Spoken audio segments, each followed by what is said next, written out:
Okay, well, I think in this case we can start slowly. So just as a reminder for everybody, we'll just this is the training number 4 that we have in the IaaS4DR project, and this one is dedicated to funding investment readiness for startups, innovative companies. And we will have 3 speakers today.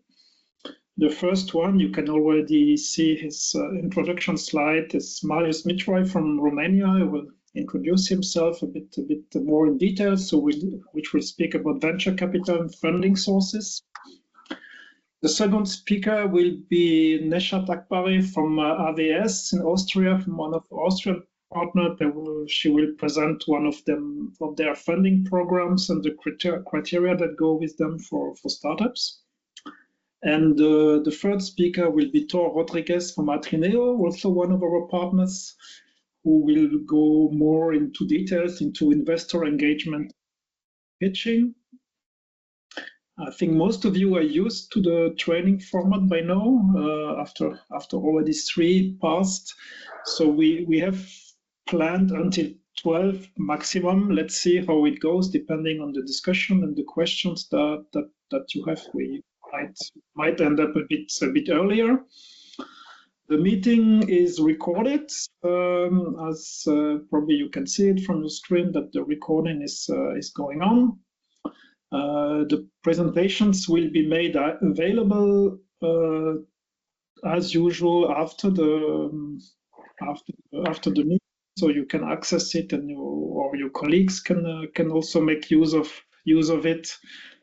And there will be a short summary as usual also, and that's it. And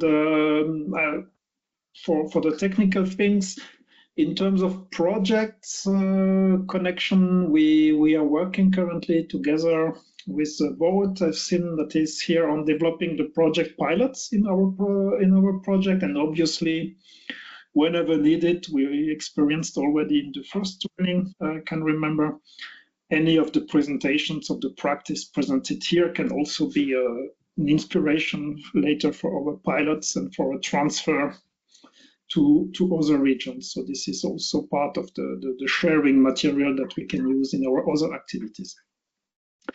Having done that, I think we can start with the first presentation. Marius, you are ready. We can see your presentations, the introduction slides. So I let you introduce yourself a bit more in detail and give your presentation. Thank you very much for being with us today. Thank you, Luke.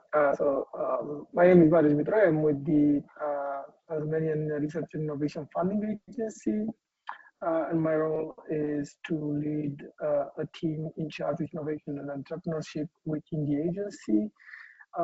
As more of my background, I am a startup founder. I raised capital from VCs in the past.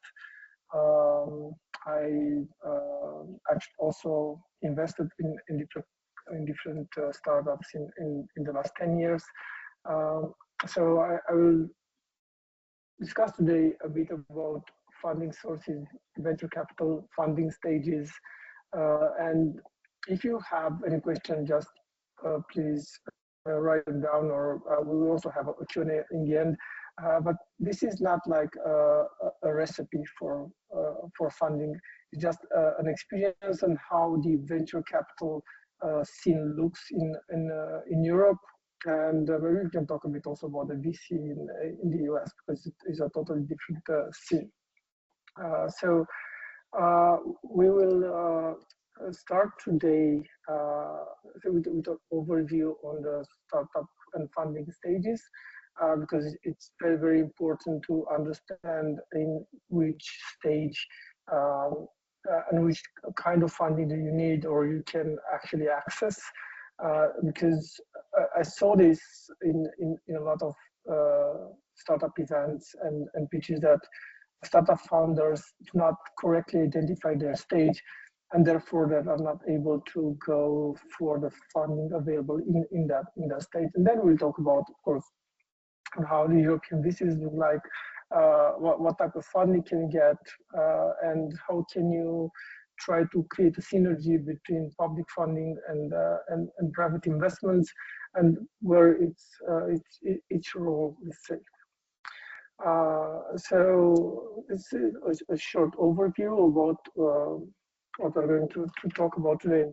And what I would like to stress from the beginning is that funding is just one of the 5, say, pillars of startup, because so you have an idea, you need also a team, you need great execution, you need cash, of course, but it's very, very important that you will actually have the right timing in launching your startup.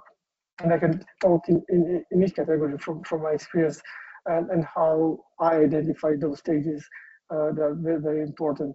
And funding, in my opinion, is not the most important part. It's an important part, but not the most important part, because usually if you are okay on the other 4 pillars, funding usually comes.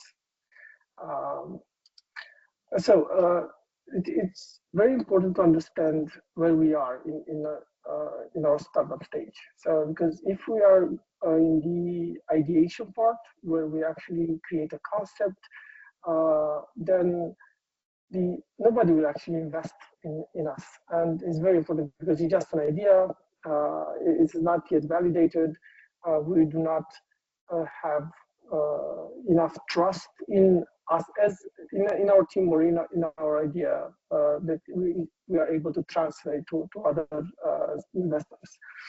The second part is the proof of concept. So once we have the idea, all the concepts set up, we need to validate and create a proof of concept. And usually in this part, it's mostly bootstrapping and friends and family, or even government grants. And we'll discuss them in detail. But usually that's a very, very high risk stage where private investors don't usually go to fund. Once we have our proof of concept, we are entering our pre-seed and seed stage, where we can go and talk with angel investors and seed funds.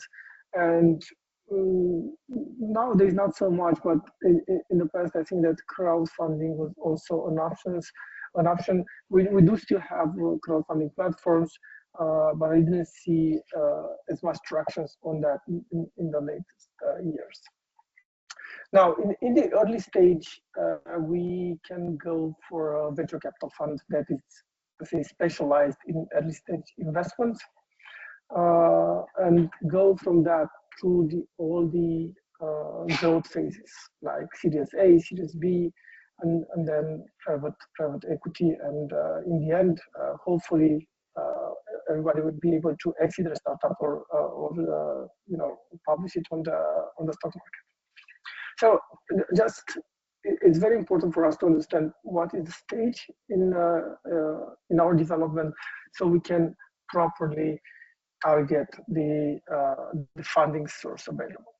And as you see here, this is like a lifeline of the startup. So in the first stage, where it's usually startup fails 90% of the time, you use the 3F, which is family, fools, and friends, it's called, and also angel investors once we have the proof of concept.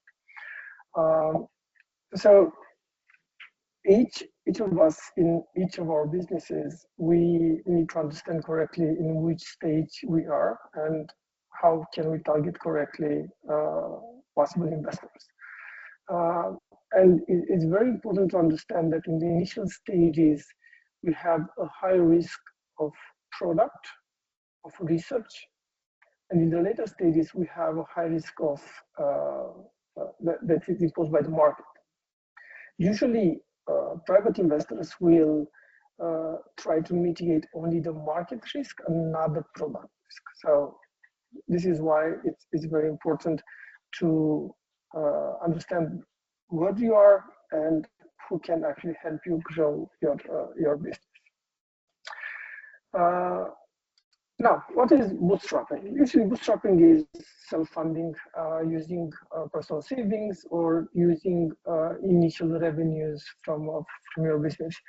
And this actually, once you go through the bootstrapping phase, you actually create trust for future investments because they see that you are you want to actually fully invest your money and your time in. And then they will be able also to invest their money. Of course, you have a limited scalability because you cannot scale a product with limited funding, and you also have a personal financial risk. But probably 90% of businesses are starting with their own money and bootstrapping. Now, there's also in this stage, you can try to access government grants. And now, sometimes this is very useful, and the fact that you don't give any equity, so there is no dilution, the money will come with, there it's not free money, it's very important. This is maybe cheaper money than say private investors, but it's not really smart money because you only get a grant, you don't get guidance, you don't get mentoring. Sometimes in some universities, they do have commercialization grants that are able to give you also some acceleration programs, but they are very limited, at least in my experience. But government grants, it's a very important funding source.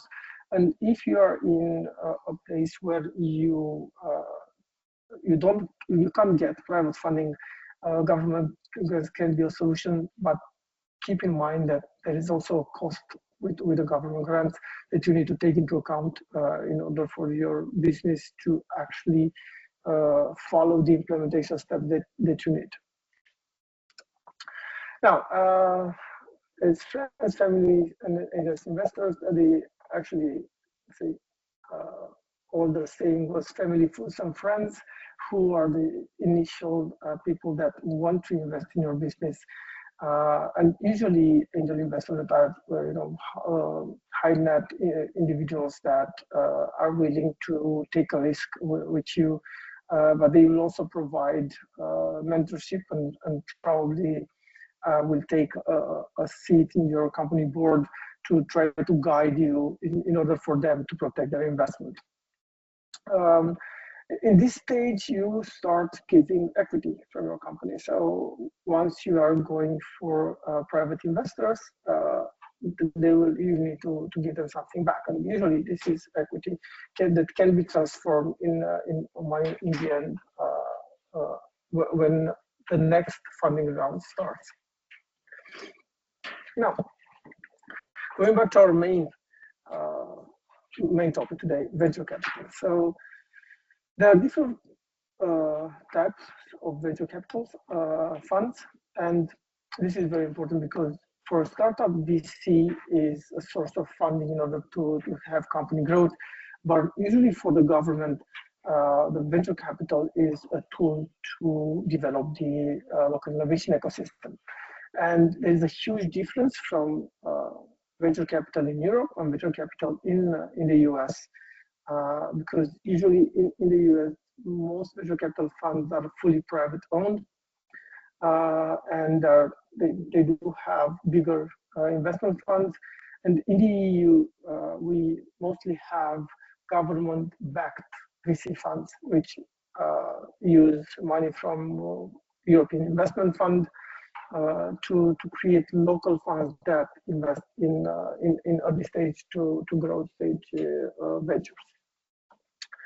But going back, so first of all, everyone needs to understand that the venture capital fund is mostly there to generate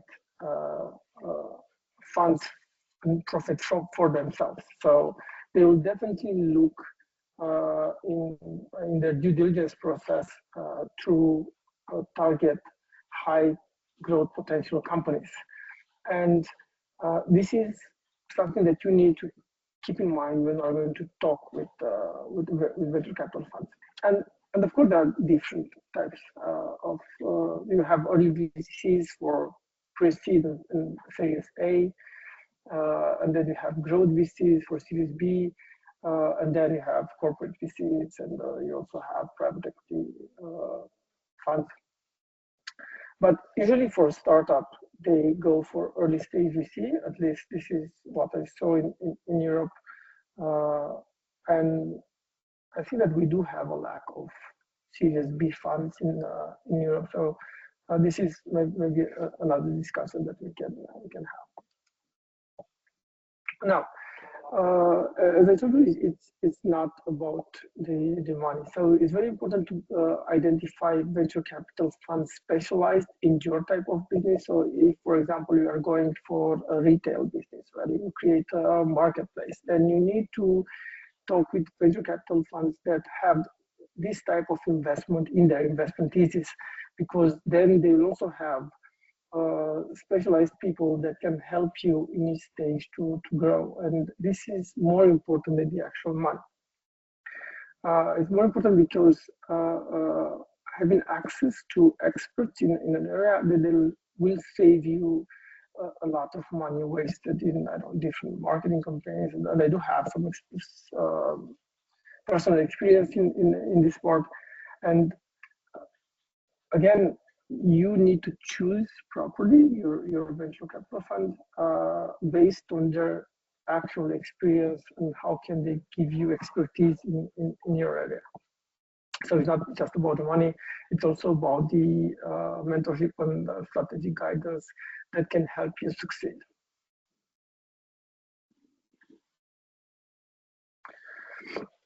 Now,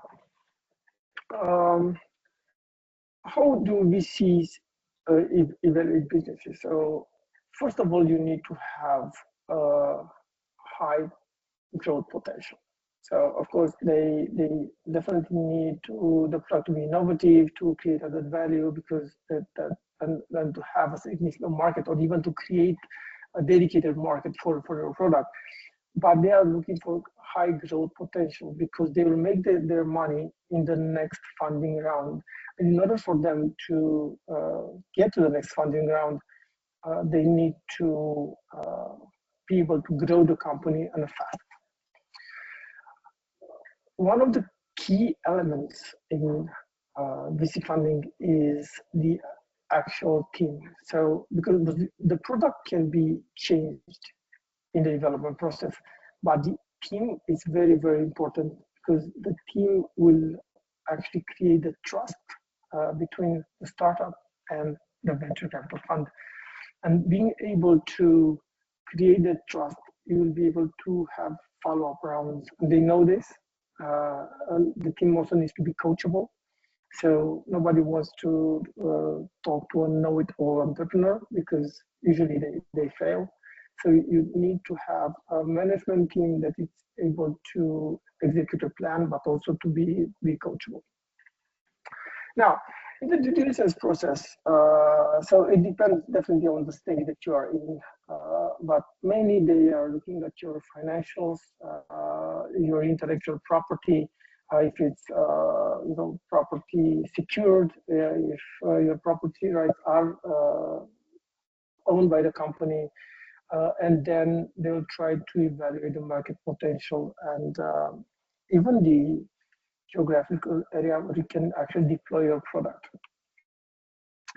So this is why usually people say, what is your unique value proposition and the market differentiators. And this is very important, because this is what gives you the edge in funding. So everybody wants to be the first investor in a high-tech product that actually have a market, because there are a lot of high-tech products that they don't have a market. So again, it's about the unique value proposition, but also about the available market, or the possibility to create a dedicated market for your product. And this is the concept called Blue Ocean, which is a totally different thing. And we can talk about that if you have any questions. And of course, you also need to be able to identify the risk associated with your venture. because being able to identify to properly identify the risks, and you will be able to mitigate that.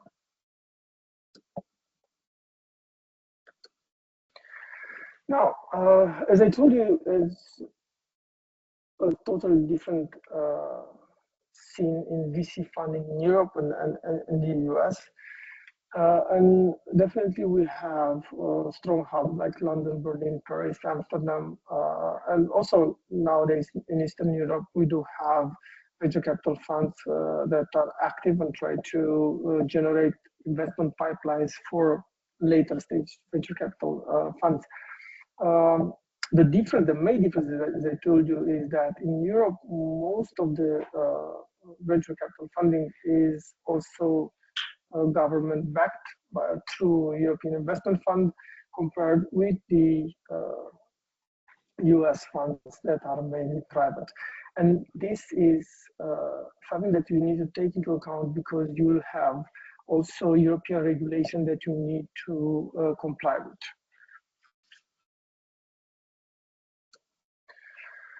Now, in Eastern Europe, in the last 10 years, we actually had a lot of venture capital funds, not a lot. We have many venture capital funds that appeared in the last 10 years. And this also helped companies like, Bolt, Whitehat, and others. And because those were a success, they generated new venture capital funds. So now, in 10 years later, we do have some private venture capital funds active, which are really small, and the one that actually are able to fund Series A and Series B are also EIF backed. But definitely, we have an investment landscape that can help us also deploy and raise funds outside Europe. So this is very important. Usually, when you look at funding, you look at the market that you target. And if your market is US or Asia, then you also need to look at venture capital available in those markets. Because as I said before, venture capital doesn't come only with funds, but also with expertise. And if you need to deploy a product in the US, then you will need expertise from that market. Now, if we look at the report in 2024, we'll see that we have almost 4 billion investments that were reported in Eastern Europe, which is huge. I mean, compared with the landscape that 10 years ago, I think it's, I don't know the actually growth rate, but it's definitely a few 100% of what we had 10 years ago. And we can see that we have champion is Turkey, but also we have the Czech Republic, Poland, Greece, Lithuania, and Estonia. Even Romania has 130 million investments in 2024, which is great. Why it is very important is because with these investments, you create a lot of expertise within those companies, and that expertise can spill over in different other startups that will emerge based on those businesses. And you think of a founder that exited a company with, for example, 100 million, they will definitely create an investment fund for investing in early stage startups, just because they will probably use those money to create more money. So this is the recipe, say, that I saw in the last years in Eastern Europe, where startup funders that exited their companies created new venture funds. Now, so from Series A to Series C, as you can see here, you have just 2.4 billion, which, as I said, we do have a lack of funds, of venture capital funds in Series A to C, and I think this will change in the next 5 years as company grows. A lot of companies grow, and they will try to attract funding outside Europe, and then the VC funds for late stage will be created. Now, 10 years ago, there were two, in the case of Romania, there were two venture capital funds that were funding pre-seed investments.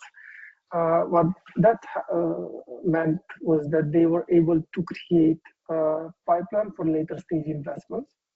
And this is what happened. And now those funds change from early stage to late stage. So from pre-seed to seed and Series A. And that's how we have those huge investments in 2024. But now if you look at the landscape, we will see that we do not have pre-seed investments for early stage startups. So this is something that we need to balance, as from the government side, they will need to balance available funding for early stage startups with available funding for late stage startups. And you can see all of this in the How to Have report, which is really, really interesting if you have time to look at it. So now this is a distribution of investment for volume for the countries. And why is this important as a startup founder to look at this? Is because you will be able to see the available market, available funding market in your country. And this usually goes from year to year, so it grows. But you can also understand in which country you can actually go and target that market because there is funding available for your startup. So always when you are trying to deploy a product in a market, so you need to see if there is a demand for that product, but also to understand if there is an available money to actually grow the product in that market. Now, this is a top of companies that raise venture capital in the developing countries, and I think are good examples that you can go, and also you will find out that those founders go public and talk about their investment and how they raised it, and it's in my opinion a great success stories that people can get inspired from.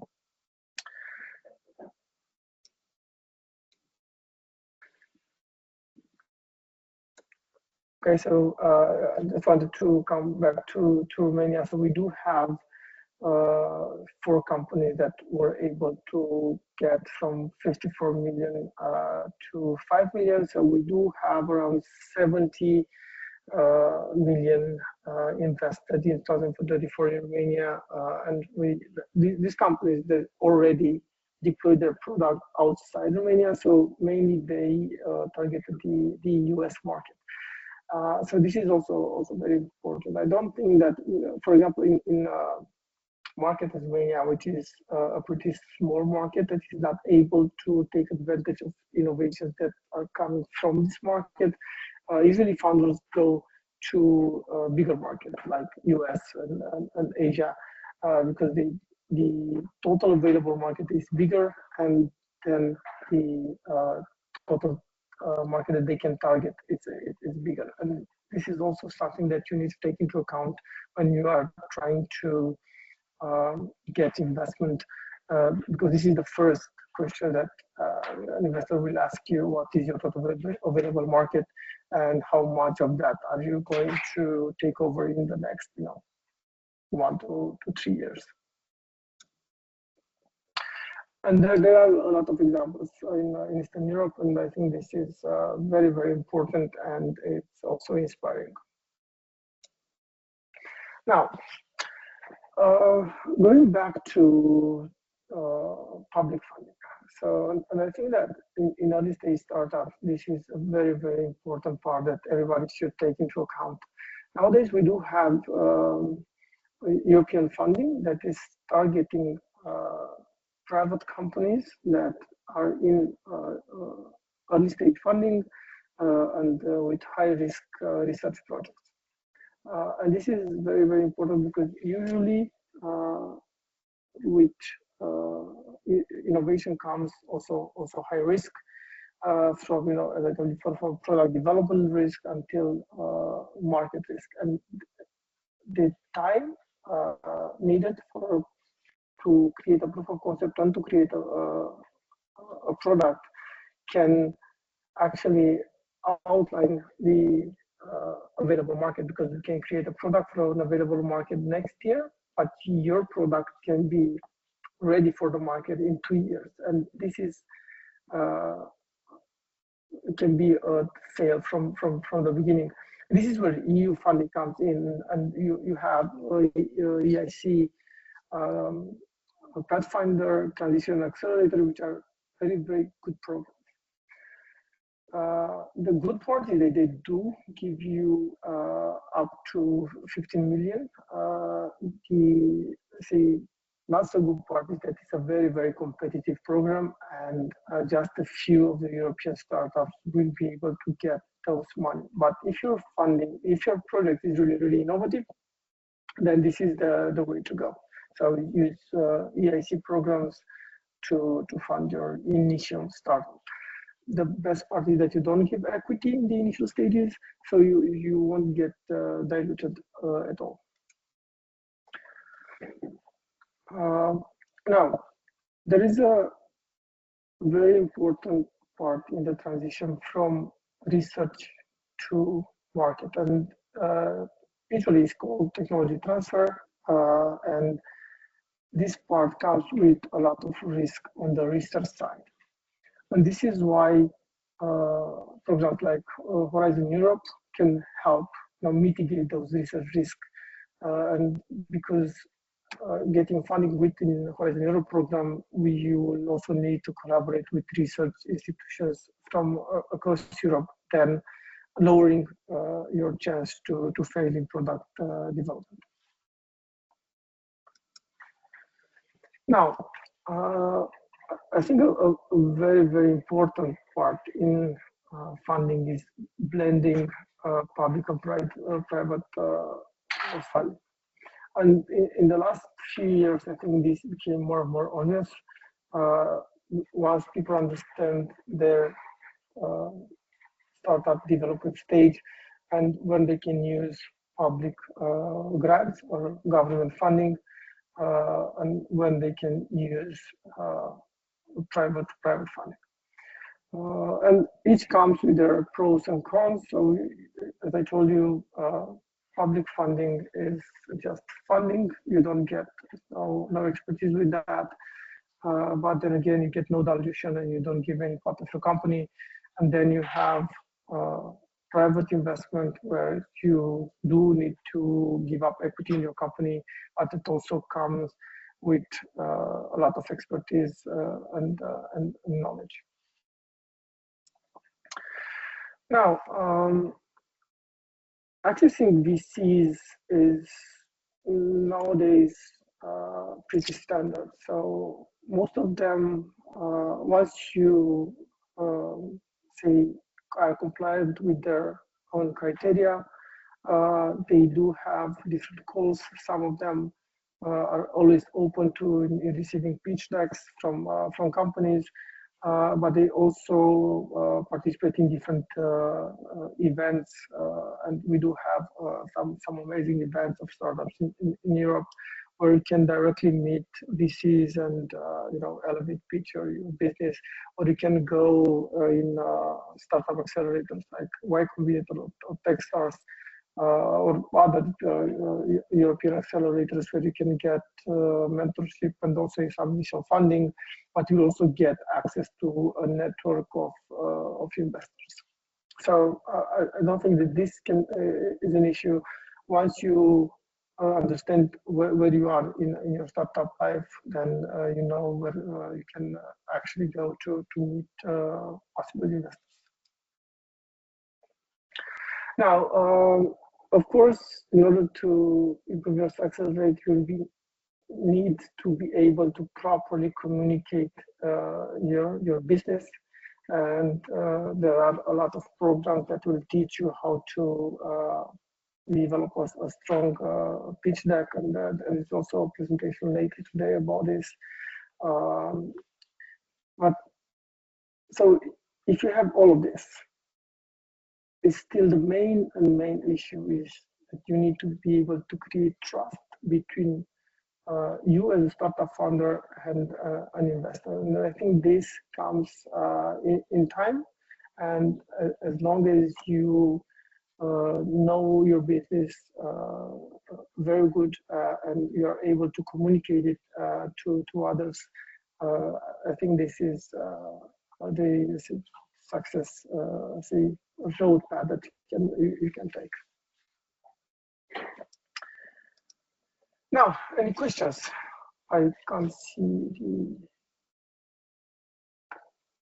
I can see that. So the floor is open for questions. Thank you, Marius. Maybe a first quick remark from my side. I like very much, especially that that is my perspective. You provided a good insight into Eastern Europe venture capital market and deals, which is an information was not present to my mind. Possibly I did not look into it in details, but I like the approach, especially obviously looking at our consortium, let's say, which is strongly embedded into Eastern Europe. So this is.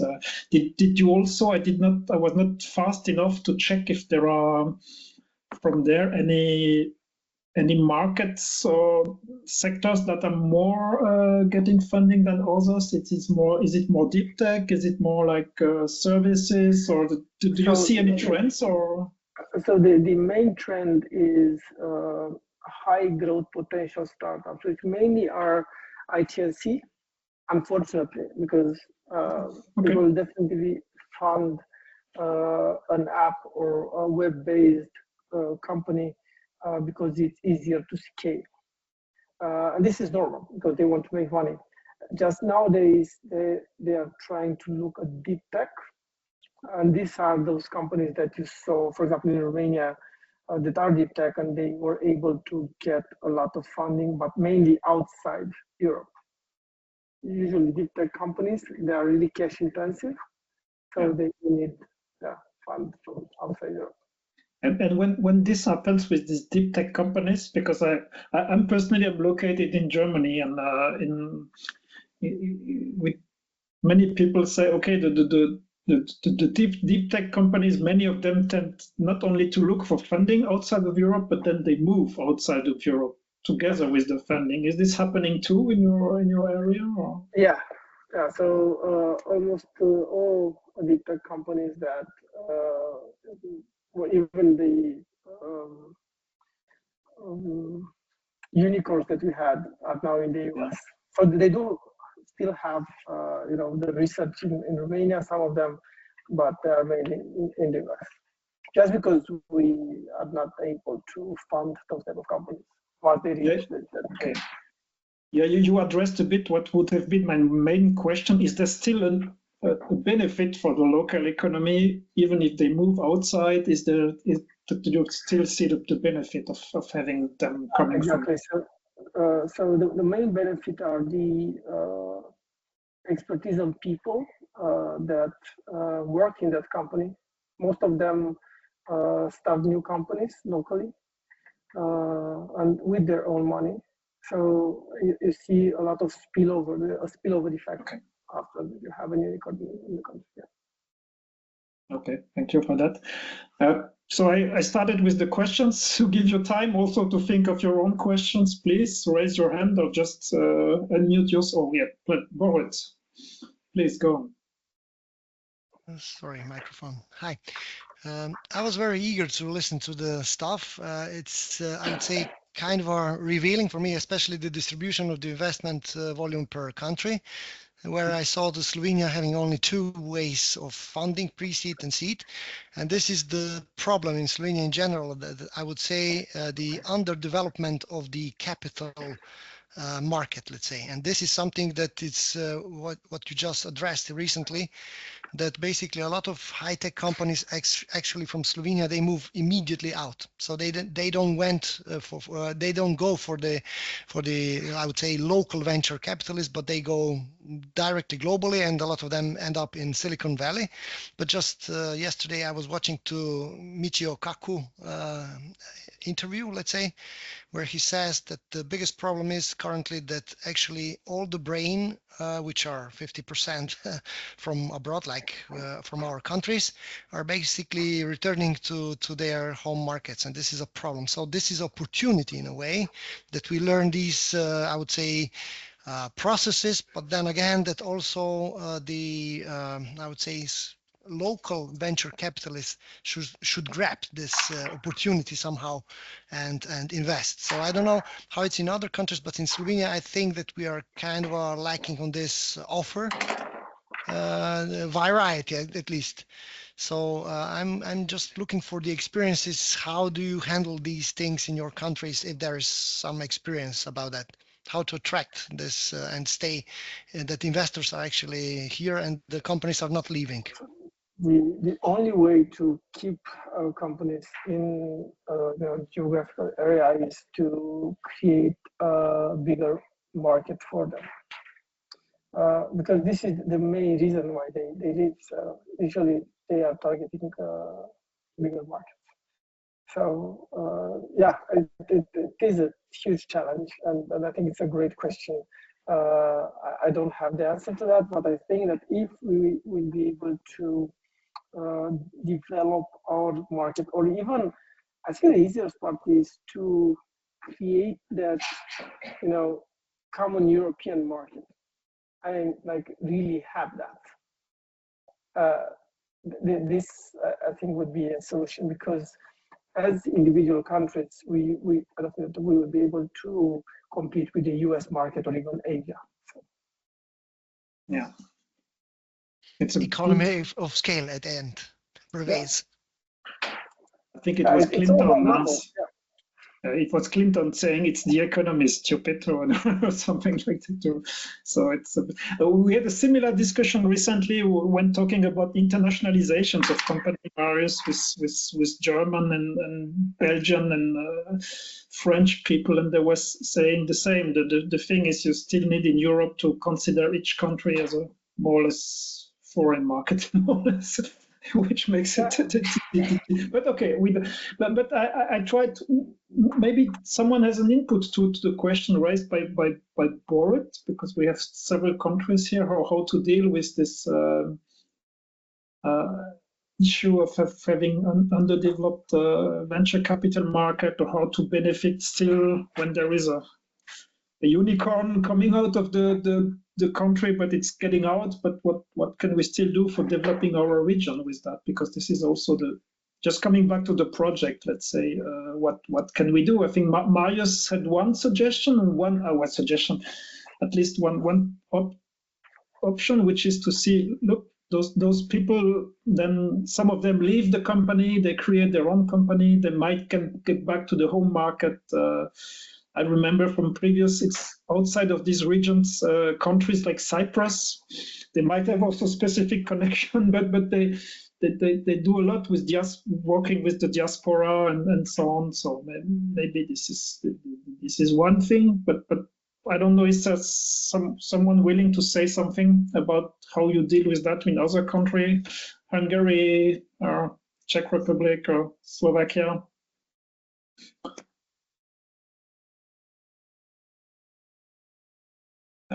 No voluntary. Do I have to ask person by person? I will not do that. Maybe you were not, did not prepare that to that. But still, if we think of our project, would be interesting to identify potential action paths. What can we do as a business support organization at the local level? Borit, how are you dealing with that? I understand you have you are dealing, at least you have those questions in mind in your organizations? Yeah, basically, I was kind of surprised, as I mentioned, since I'm following the scene that a lot of the companies went out already, like these unicorns. On the other side, I would say, accelerators and also venture capitalists have the experience because they are companies that were in the Silicon Valley. Cozy Lab, for example. So there is knowledge, there is a network that they have, Okay. and yet somehow I don't know whether it's a culture of not trusting the investors, and not letting everybody in. I don't know. And on the other side, they go for Kickstarter, let's say, and okay, they are not, I would say, very deep tech, but nevertheless, the good ideas are grown here, but somehow they end up somewhere else. And I'm trying to understand what's the catch here, and how basically to bring these venture capital ideas closer to the, I would say, startups. This is, I don't know, I cannot get it why we are so different from other markets in that practice, because we are over jumping this stage somehow. So I'm always eager to hear the experiences, how your markets are actually handling this. But on the other side, we have this issue with that there is not a variety of funding, let's say. And this is something that's macroeconomic. But on the other side, a lot of work around is done through these transnational possibilities with capital being able to move, or you move your company. And lately, due to the Trump policy on current ongoings, so I think that there will be a lot of how should I say, people will return with the companies, despite of the fact of the scale that we set. It's essential. So that could be a potential for European companies somehow to be satisfied with the markets here in Europe, EU market, or even going to Asia. But I doubt, because there is a competition fierce. So I don't know how. I think that this is a very, very strong discussion. And in my opinion, in order for us to actually be ahead in some areas, we need to create specialized funding based on available industry.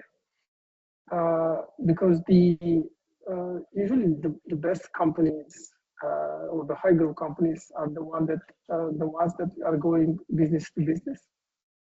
So if you have a proper available industry that can buy the product, or that can use the product to have better processes, or better optimization, or whatever, they will definitely create a bigger market for that startup. And I think also you have this issue in US. You do not have hardware production, not at all. And even nowadays, it's cheaper to create a hardware product in China that is anywhere in Europe. And maybe some industrial policies that will be able to create the proper ecosystem in order to grow these companies will help us, take the lead in that area. And then I definitely am sure that US funds will come to Europe. I mean, The funny part is that the majority of these high-tech companies in Slovenia are actually moving towards the military equipment development, and these are specialists which have no logic. Basically, what we are talking about, the ordinary business of, I don't know, software development as such, but we are going to the satellites, stuff like that, which overjumps this. We have like two very different, very low tech and very high tech stuff, and this is a totally different market. That also can be a reason for the situation that we have. So the dual use opportunity nowadays is 10 times bigger than the commercial one. And this is, I mean, we can look at it as an opportunity. So people can create technologies that are able to be, applied in the military, and then spin that out to the civilian side. And they can use available funding for dual technologies, and then also deploy it on the commercial market. And yeah, if this is what is available, then this is what will be created. Thank you. Thank you Makes for those insights. Yeah, makes sense to me too. And also we've seen that, I mean, it's not like it's completely out of scope to develop those VC markets.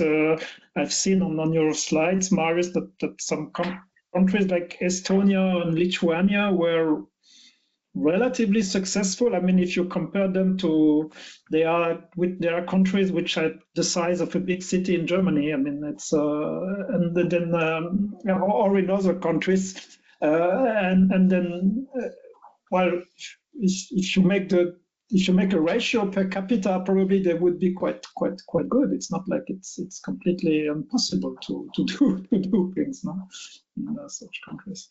I don't know. You're saying that the smallness is no excuse. Yes, it seems. It seems. I mean, they it's not like they are small countries and they don't have a. They also have a short history in capital market, and it seems there are some results. I don't know the details. Sorry, Marius. Yeah, so there is also another layer that is very important and people don't usually discuss it, is the cultural side of Europe compared to US, where it's a totally different culture. And well, I mean, we are more socially inclined, and they are more business inclined. And yeah, this is also, I think, that plays a huge role in all of this development. Okay. I agree. Tradition, yeah, religion, culture, whatever, yeah. System that we lived in previously. So yeah, that everything is piling up basically as a burden that we have to overcome somehow. This is an angle for business support providers, is the education, promotion, this is something we can act on possibly, and not short term, but it's something you can act on. Okay, I'm looking for raised hands. No additional raised hands, I think. No, cannot see anything. Okay, Marius, in this case, I would say again a big thank you to you for the presentation. Again, I liked it very much, with some specific insights on the Eastern European market, which is not always highlighted in this way, and that was quite interesting.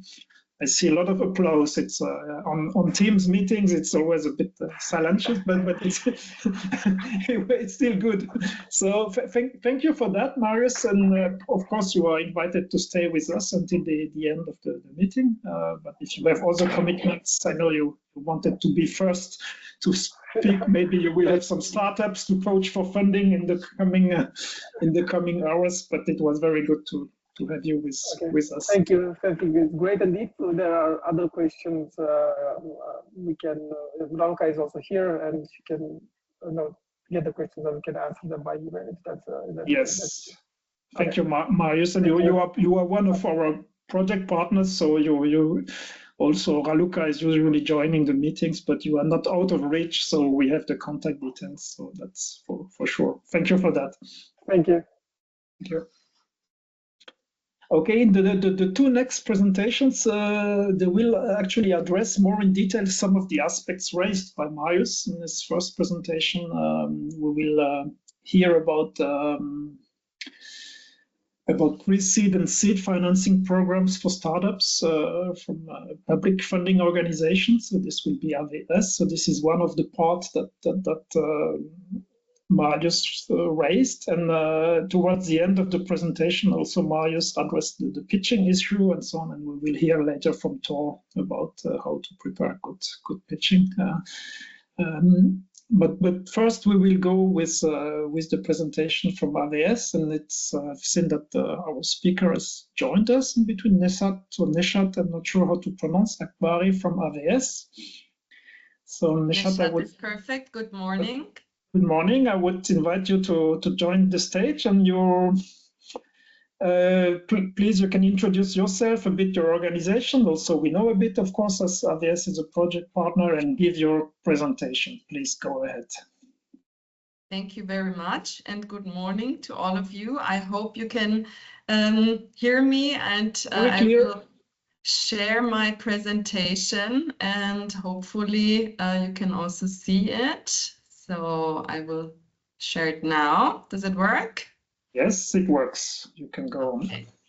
Perfect, because I had last week a little bit of internet problems, but I think it's working now. So yes, so you already know about IaaS a little bit, but so I was asked to talk about funding readiness in terms of our grant and funding program, pre-seed, seed financing, innovative solutions. So I will start just with a few words about IaaS4DR Wirtschaftsservice.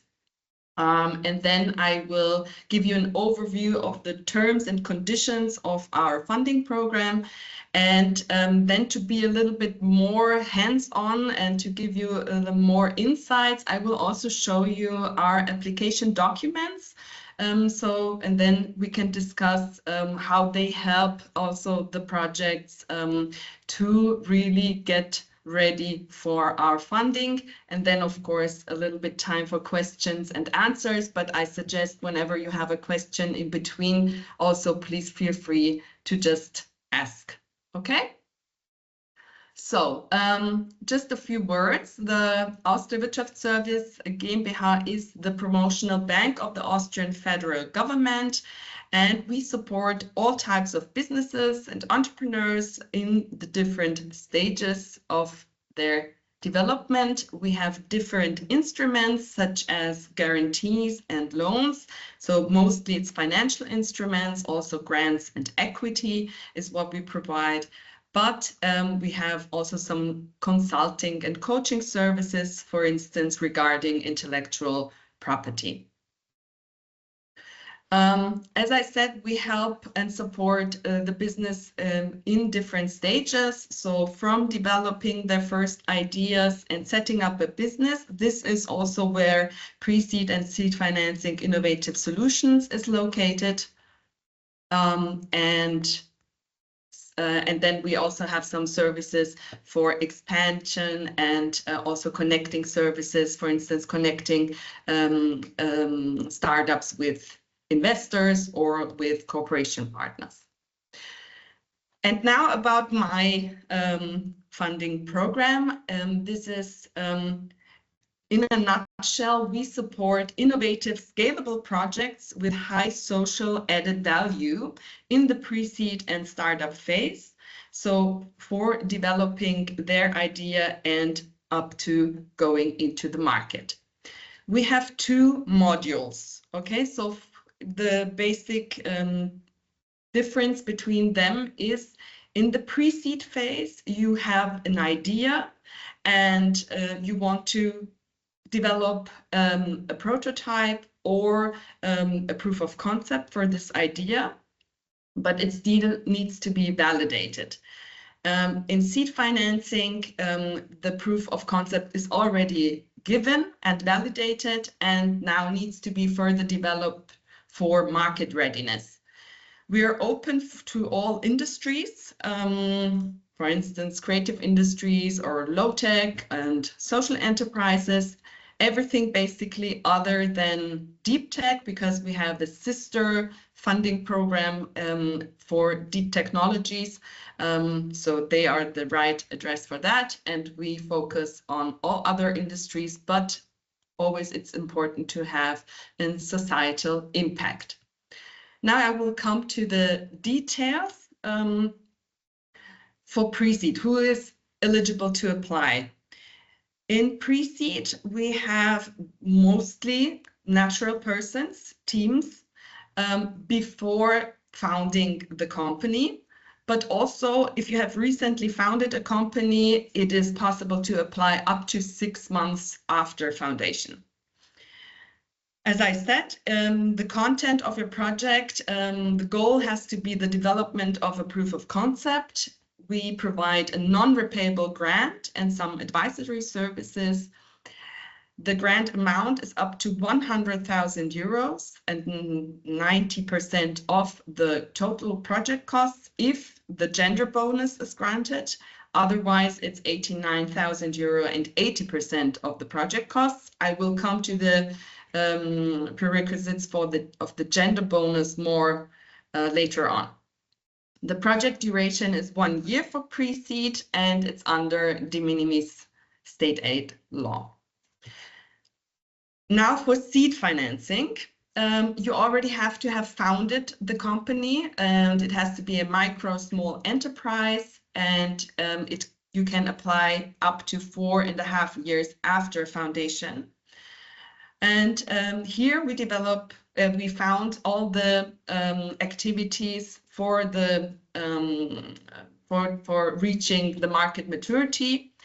It's also a non-repayable grant, which is very attractive, of course, and it's up to 400,000 euro, a maximum of 90% of the total project costs with the gender bonus. Otherwise, it's 356,000 euro and 80% of the total project cost for a maximum of 2 years. And here it's under AGVO state aid law. Okay, so these were all the facts about the prerequisites. Maybe that's also interesting about our gender bonus. The idea behind that is, of course, you also know that female entrepreneurs are not as much represented in the startup field as men. So here the government also wanted to, yes, support and also give some bonuses to female founders and also to male founders who include women also in their teams. So it has to be a little bit more attractive also for female founders to apply for our funding program. And this is why if you have women in your team with more than 25% of shares, then you can have the higher amount of the grant.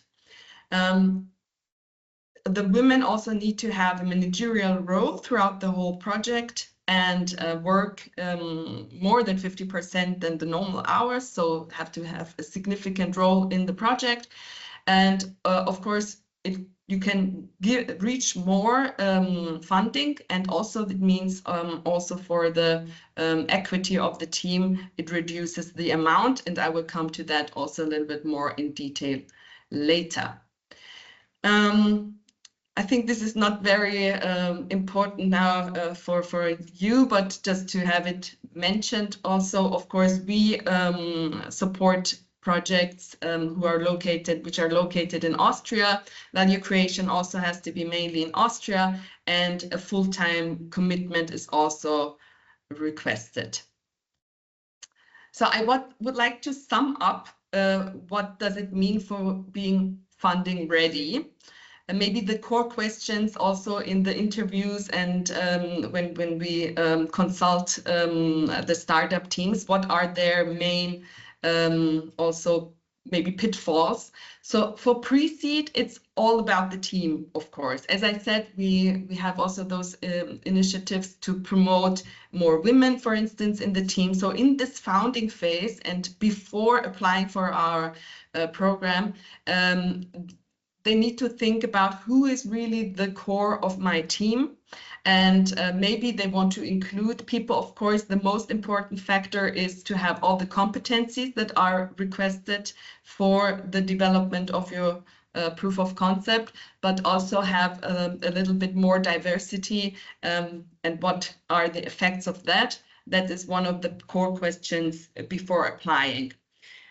For seed financing, one of the pitfalls here is the independence of the company, which is it basically means that no other company can hold shares more than 25%, or your company cannot hold other shares more than 25% of another company.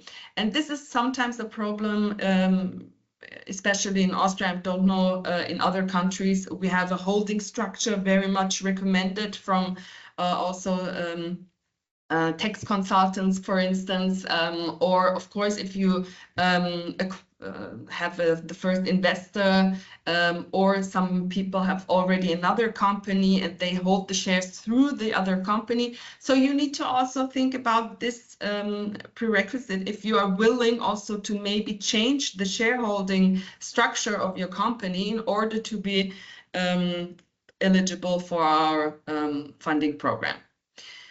The full-time commitment, this is called also quite new, of course, is a very high risk also in the pre-seed phase. And we can see after Corona crisis, there were many people already in a unemployed situation, for instance, and it was not such a big risk for them to change and to get into the startup world. Last year, to be honest, we felt also in the number of applications that people were a little bit more hesitant also to give up, for instance, their jobs in order to found their own company. So this is a very core question, and we require one person at least throughout the whole project duration to be fully committed. And if you have another job, you have to already commit to give up your job if you receive a positive answer from us. Yes, last but not least, the financial resources. Of course, 10 or 20% of the total project costs are not covered by our grant. So you have to think about ways to cover that gap. And this is also something that stresses a lot of founding teams. 50% of the rest of the finance of this gap has to come from the founding team members. So it cannot be, for instance, if you're already a company with 3 years and you already have some revenue, still we want also to see that the founding team, if you receive 400,000 non-repayable grant, that you also as a founding team member, you are fully committed also with some financial risk. So these are the core questions that you need to answer and to be funding ready. Now I come a little bit to the content criteria of our funding program that are very unique. I mean, the high degree of innovation, I think many funding programs need that, and also high market opportunities and scalability. But especially for our funding program, it's all about the added value, a high social added value in one of those certain areas. Diversity, equality, integration, inclusion is one. Environment, resources, climate protection is the second. I think at the moment the most important one.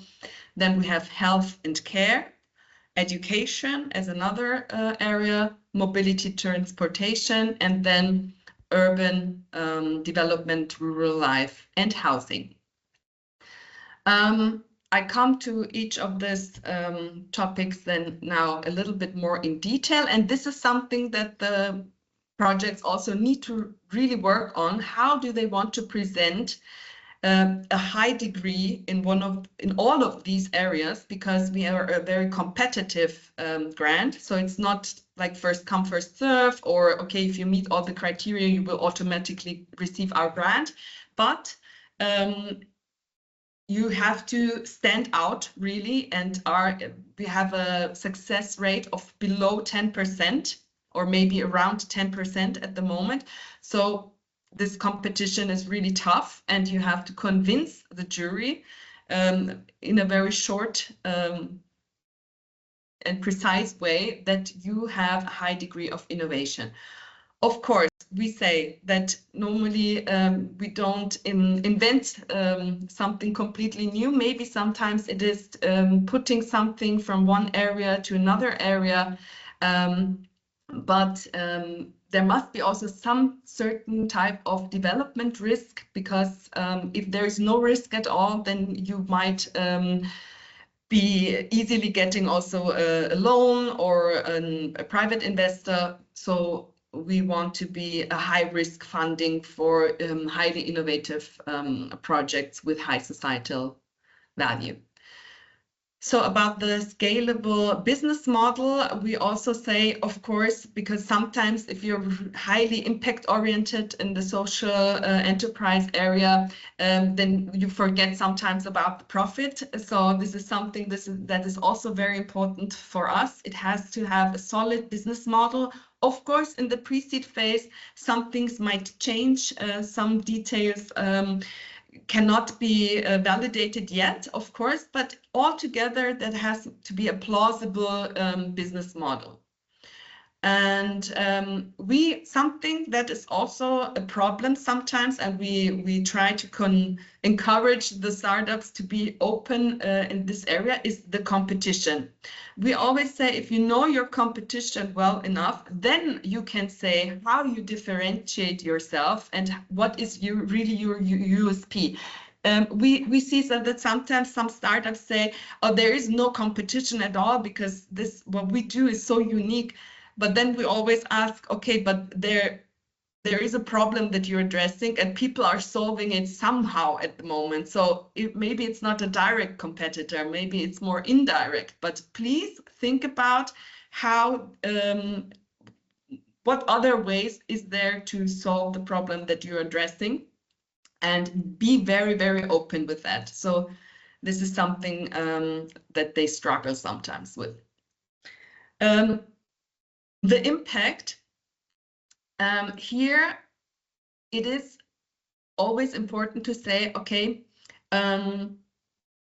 think about if your problem, and we talk about the impact related innovation, think about if your idea really adds to the problem that you're addressing, to reduce really, for instance, if it is about CO2 reduction, and you only shift maybe from one way to another, but at the end it's the same amount of CO2 that a company is producing, etc., then it is not an innovative project in our terms. Yeah, so the problem solution fit and the impact that you're addressing always has to be the main focus. We have the experience, for instance, that the SDGs are very popular and they try to say, okay, for all the, I don't know, we take out 9 SDGs and we say somehow it's related to all of them. This is something that we strongly do not recommend. We say take out 1, maybe 2 impact areas that you are addressing and really show us how you help to solve this problem. I think I can skip this this slide because basically we can fund all types of costs. There are only very small exceptions, such as real estate or vehicles. Other than that, basically you can put into your project all types of costs that you need for the prototype, for the proof of concept, for the market entry, and for also setting up the company. The submission process is, we have an online tool for that, and there are certain documents that you need to submit. The documents I will show you then in detail, the most important ones. It's the pitch deck, the business plan, and the integrated planning sheet. Other than that, of course, your CVs, IDs, and they can submit in German or in English. However, all the documents are in German only. I needed to translate them for this presentation. I hope that DeepL worked well enough. We will find out later. And then there is one very key question always: when can we apply? When is the next jury session? And we do not give this dates because we say, please apply whenever you are ready. All the questions have to be answered, and we have this multi-stage evaluation process, and there is at least one jury session per quarter. So I think it is fair enough to wait maybe 3 months, 4 months from the date of application till the final answer, and just consider that for the planning. Yes, as I said, it's a highly competitive, so around 10% success rate. Yeah, this is the next steps that we recommend them if we give this presentation a little bit longer to the interested people, a target group. This is the process. So they need to gather all the information. They need to download the application documents and prepare them. And then they are very welcome to get in touch with us and to take the opportunity also to discuss their project idea with us. And then we can give them some insights, whether or not it fits to our funding program, and maybe in which areas they need to still work more, for instance, about the impact if we cannot see it.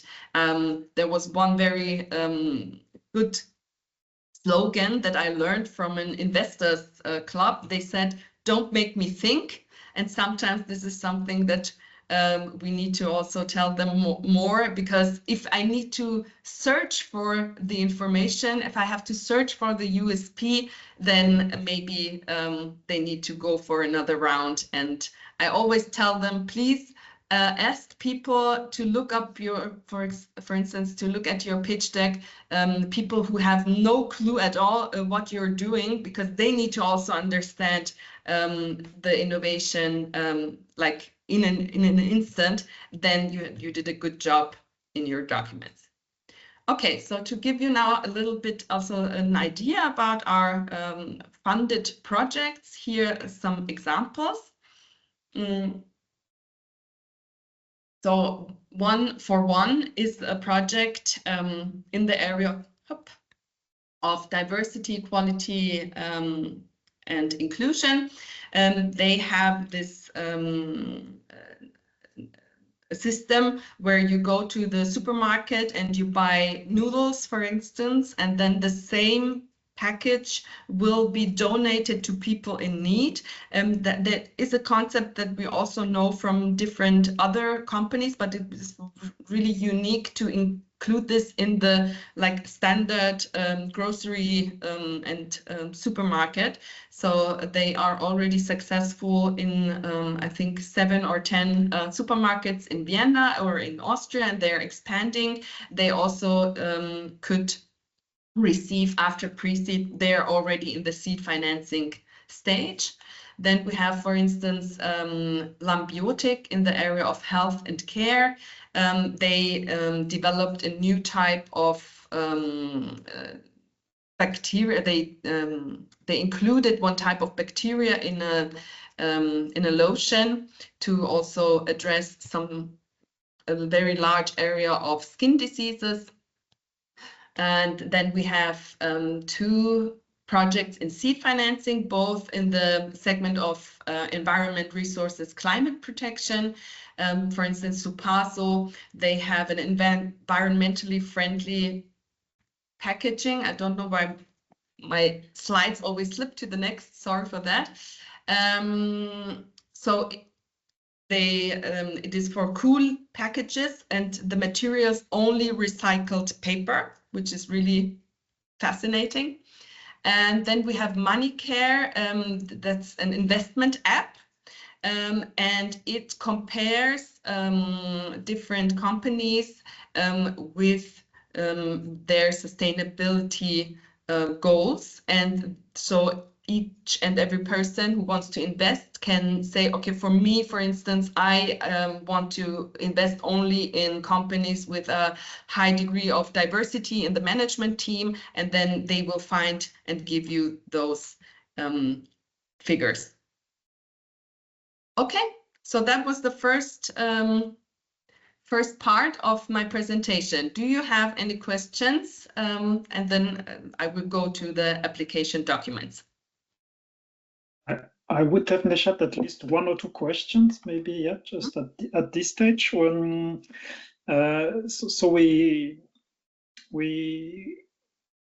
when we were looking for presentation, so your colleagues Stefan and Christina mentioned, it's a nice application process, and it helps company give positive feedback, because they say it helps themselves improve the understanding of the business.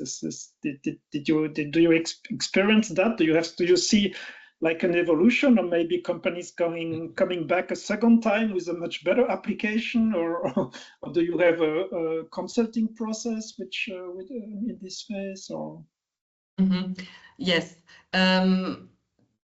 For instance, MoneyCare, that is the one project that I showed you, they were declined twice before then they applied for the third time, and then they could receive the funding. Because there was a problem. They said, okay, we want to give information about the sustainability facts and figures of each and every company, but they did not show us how they want to do that. And they said, okay, we will just look up the information that is in their annual reports. And then we said, okay, but how is this innovative? How does that help the companies? And they did not manage to give those information like in an instant, and so they really needed to work on their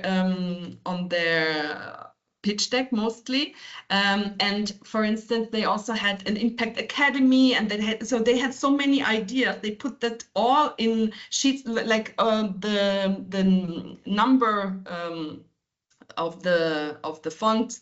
They had like everything in number 8. The whole slide was full with text. So that's like basics. Of course, I understand. We always tell them not too much, not too little information, please.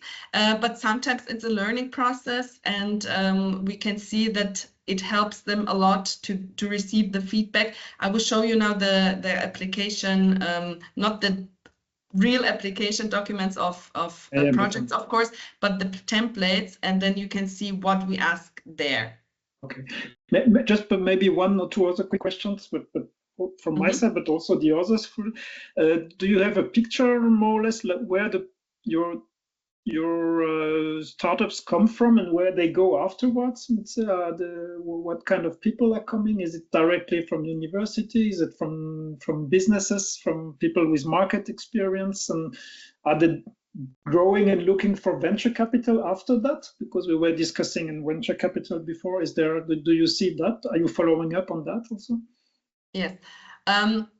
So as I said, during like 2022 and 2023, we saw that really people from all different areas, like it was still like post-corona, they were working on different ideas, and so it was from different fields, and they were willing to put all their efforts in a startup. And it was really also, if you're talking about age, for instance, really from early 20s to the 50s, I said in this range, everything was present. Now it's a little bit maybe different again, at least for pre-seed.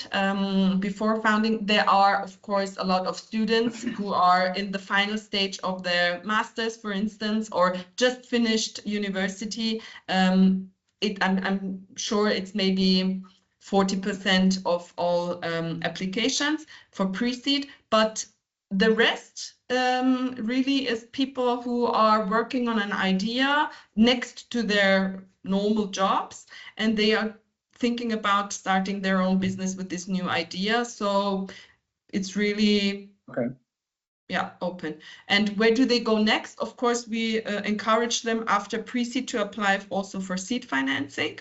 So this is the normal way, but most of the times, in parallel to seed financing, they also start with looking for investors. We also support them here and there, and only they need to look for the independence again of their companies, not to give too many shares. And this is also, I think, the good thing about our program, that you can hold on to more shares in this phase, and you don't need to give up too many shares too early. Okay. Do we have questions at this stage from the participants? Otherwise, we can still come back after, of course, after Neshat shows the. Yeah, Tor, going. I do have a question. Yes. So you mentioned that the success rate for application is below 10%, which actually is what I usually expect from these sorts of programs. Actually, I have two questions. So my question will be first, is there anything that these 10% are doing that really helps them to succeed? And also, on the other side, I would like to know if there's something that the 90% that are not making, if there's something that they are doing that also leads them to fail. Would you have any insights on this matter?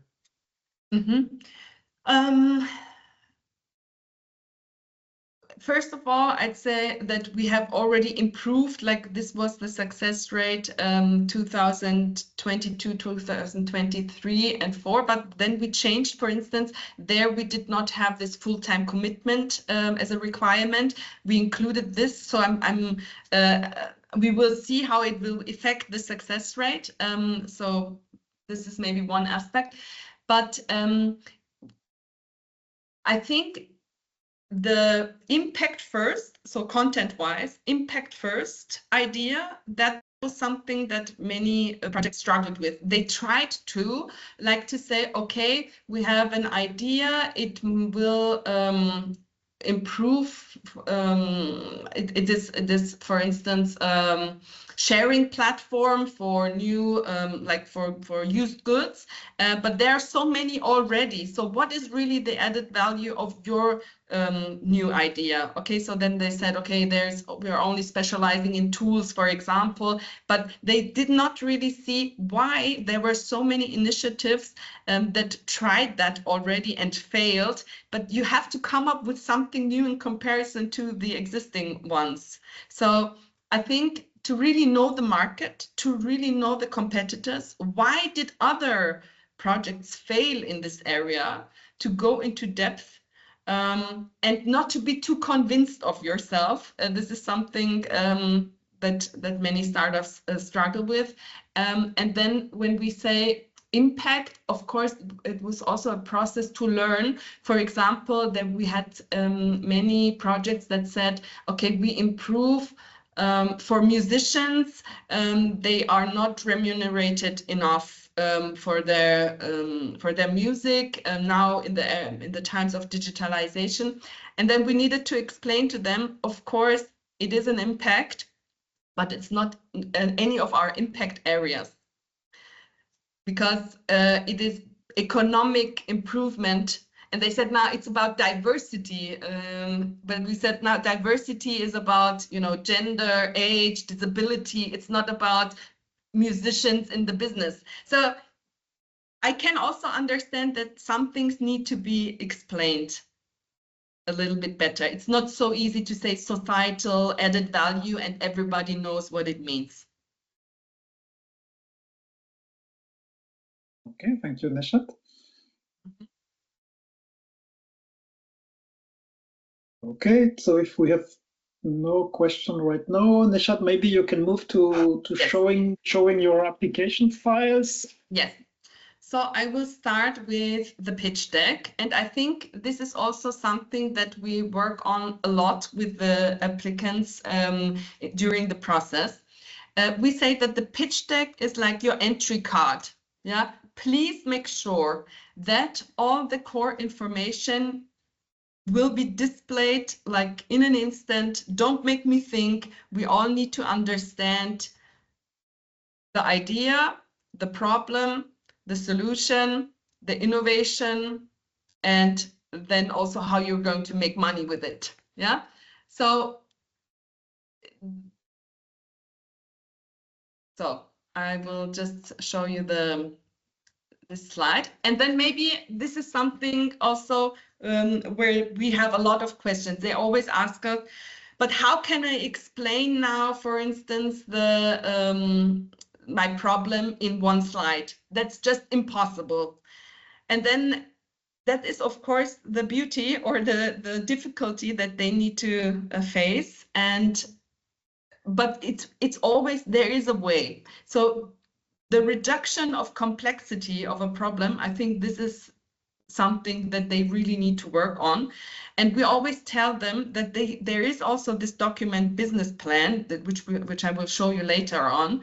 There you have a lot of space, like 25 pages. There you can go to the details. But here, like, show me in one slide the problem. I need to understand it. Also give like pictures, for instance. But of course, if there are teams that have nobody with some graphical skills, for instance, then I recommend to them also, please go find someone in your surrounding, somebody as a friend maybe. Because why? They sometimes we have some very technical experts for they're developing, I don't know, a drone for a certain wine area or something like that. And they are talking all about the technical details, but I tell them, you also need to promote your idea to be a successful entrepreneur. It's important to also know how to bring this into a pitch deck. Yeah, that they sometimes they don't not understand this need. Yeah, so this is something that we also teach them. Okay, so these are the slides that they need to work on. The project title, of course, that's not very difficult. We give them some questions, then sometimes they ask me, do I need to answer all of the questions? And we say, no, these are just to give you an idea what we need to learn here. But of course, we have so many different projects, so it depends, of course. So here, the problem definition, maybe what is also difficult for our projects is if they address, for instance, climate change, then the problem that they're addressing, they can explain it on a global scale, on a global level, and then try to explain the climate change altogether. But we say you can take it as given that we accept climate change as a problem, but now please come to the next level. Which problem are you addressing now on an individual level that then has the effect on climate change? So this is also a process. Sometimes they stay at this global level sometimes too long. Then the impact specific innovation. This is the challenge really. I will try to think of a example.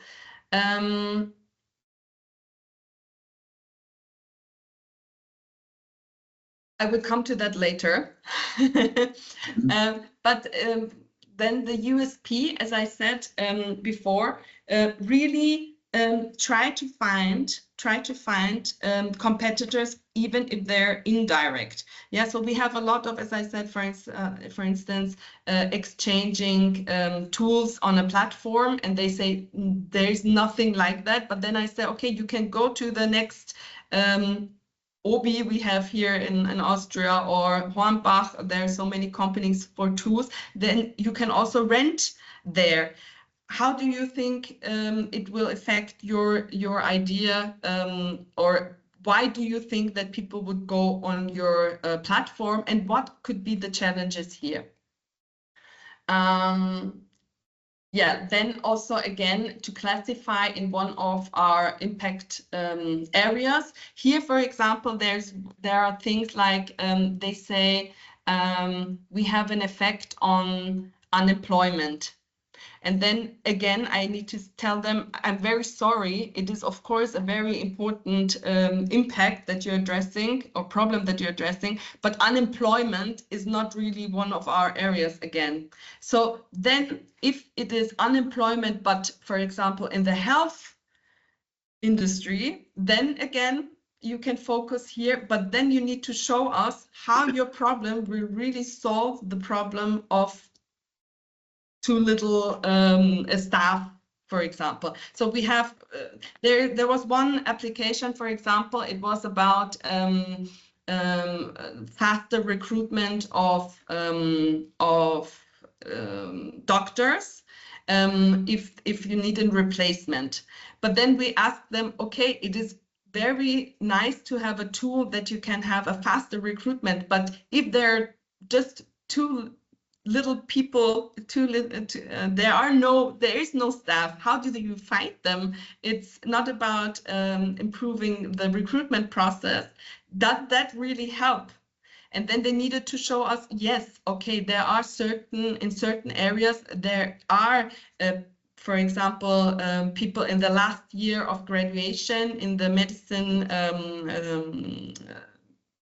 at a medical school, and then they can already be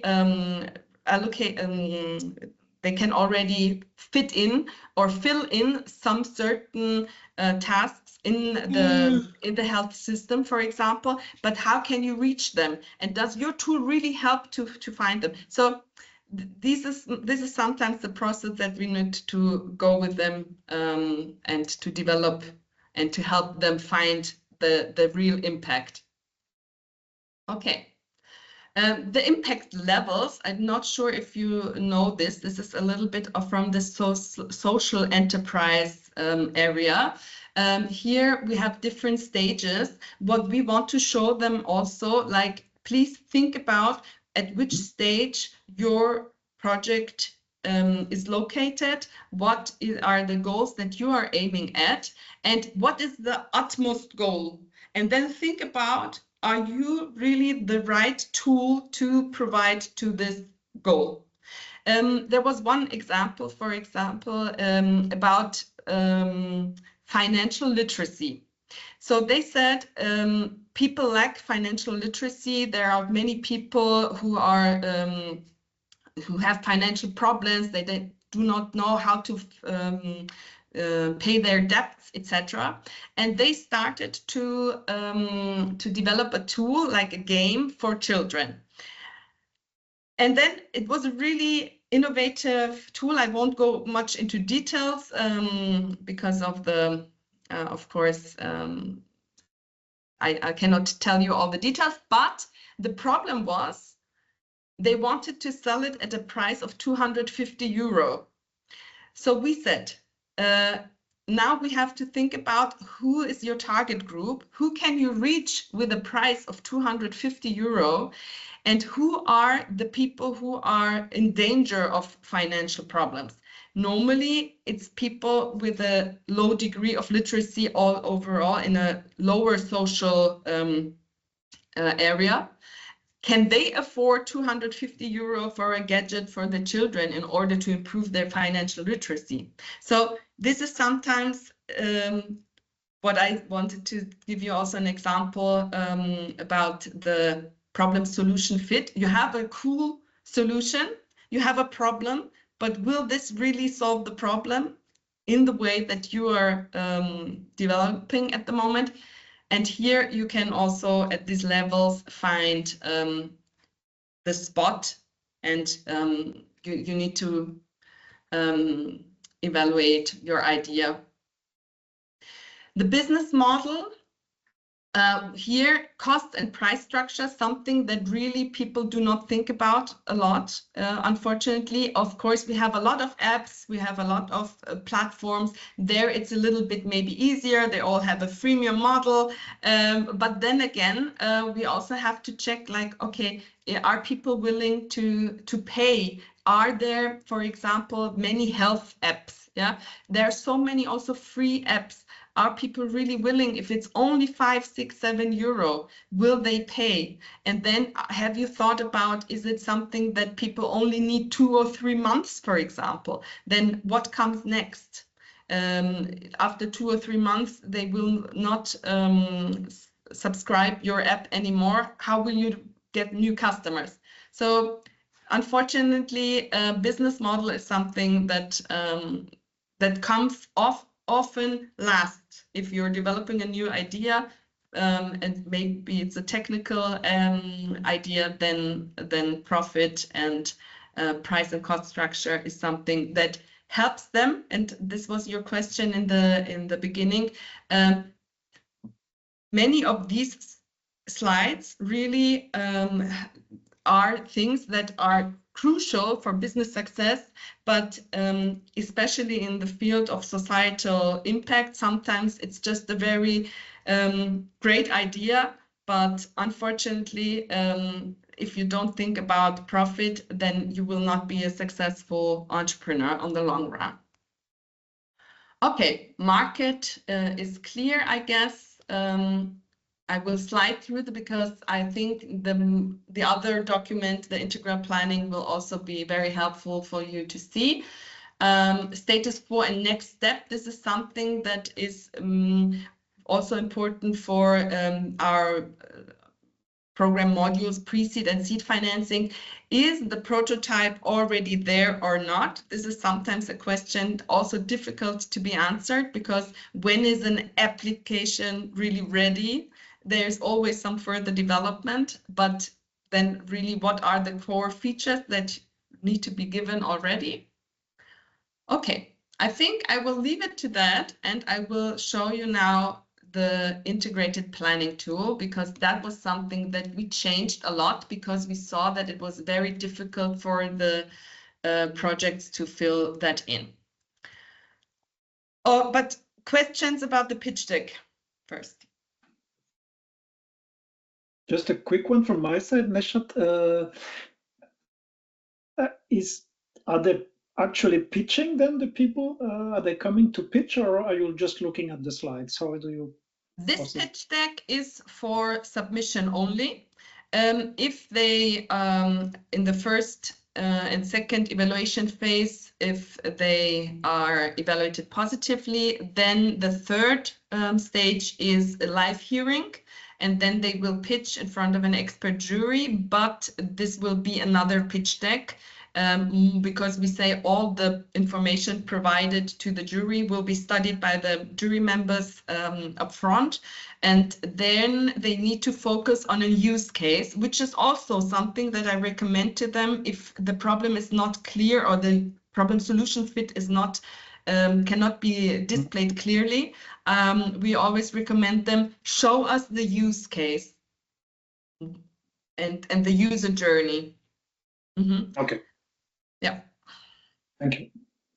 Okay. Boris has a question. Mm-hmm. Yeah, actually, tricky question, basically. So since you're saying that in the pitching, there is a, let's say, case that you said that sometimes the abonnents or those that are actually using some specific service and they are not willing to pay 250 or 7 euros and 5 euros, and they can go, I'm going to the time-wise, they use it once or 2 times only. So my question for you, how you are adopting your services, since I see this template, let's say, what's the follow-up for you to somehow get a grip on them, to go further on with them, not being literally used for only this case of the pitching and then it's done.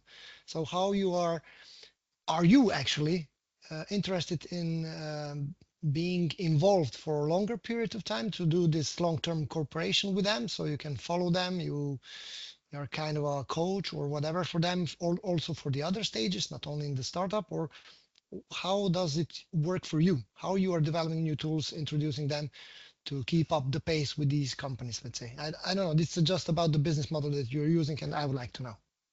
Mm-hmm. You mean as Austria Wirtschaftsservice, as a promotional bank? And yeah, so as I showed you in the first slides of my pitch or of my presentation, we try to really accompany the projects or the businesses from the first idea to really business success and expansion. So you're right, we try to fit in to the different stages. We have, for example, before pre-seed seed financing, there is an incubator, IaaS first incubator, that focuses on really early stage, like you have just the willingness to found a company, but you not even have the best idea yet, but maybe some, and then they give a lot of coaching, mentoring. So this is something that comes before. And then after pre-seed, there is seed financing. And then after that, we have the connecting services, for instance. We have that it's a matching tool. If they trying to find investors, they try to find investment partners or cooperation partners. They need focus groups, pilot customers, for instance. We try to help them there. But to be honest, the main focus is on financing. So also there are limits and limitations in terms of really giving them a little bit more. We would like them also to have more networking, for instance. That would already help many of the projects say, who are the others? We would like to connect with them. And then it's a little bit difficult for us in this role because our main goal is financing. Yeah. Thank you. Mm-hmm. Thank you, Nishat. I'm just looking. Okay, I think you can move on, Nishat. Thank you. Okay. So this is our integral planning sheet. I will zoom out a little bit so that you can see the whole, and then I will go into detail again. Okay, so the idea is if they want to fill that out, they say, okay, all the yellow fields need to be filled out, and then they say here, feature 1, and then they say, okay, I will work on that like here and here and here, and then I will be ready here and so on. Okay, this is the idea of how to fill out this planning sheet. And then you come to the part where we have the costs, and then you say, okay, I need, I have like me, and then I work full time, and I will receive 5,000 euro, and so on. Okay, so just to give you an idea, the upper part is about what are you going to do, which activities and which goals are you going to achieve, and the lower part is about the costs. Okay, and then also it will give them an idea about their cash flow. This is something also which we receive often as a feedback. Thank you very much. I needed to think about my cash flow. I needed to think about my also my personnel resources. And then we also ask them, if you have a negative cash flow, then in 1 month, how you will cover that. Yeah, so these are things that really, I mean, they're essential, and our tools help them. This is really the feedback that we received, to plan and to think about the different important factors. Yeah. So about the content. This is something that we developed also further. Before, in the first template, we had only targets for milestone 2, and then there was a big yellow area, and they could think about, okay, which types of goals do I want to work on in the second milestone. Then we changed it, and we gave different topics, and we request the projects to formulate at least 1 goal in each area. This is something that also leads to failure sometimes, because they do not understand. They say, I'm just working on the prototype now. I only focus on, because I do not know if it is going to work or not. And I don't need to think about my company development. I don't need to think about marketing and sales. I will not focus on target group analysis and market segmentation. And this is, I think, also one of the greatest problems, and leads to failure. If you're just developing your product and not thinking about including the target group, evaluating all the time, does my product fit the target group? Is there a market for that? And then also, of course, if I'm successful, because we don't require them to actually found the company during the pre-seed phase, because it's also allowed to fail.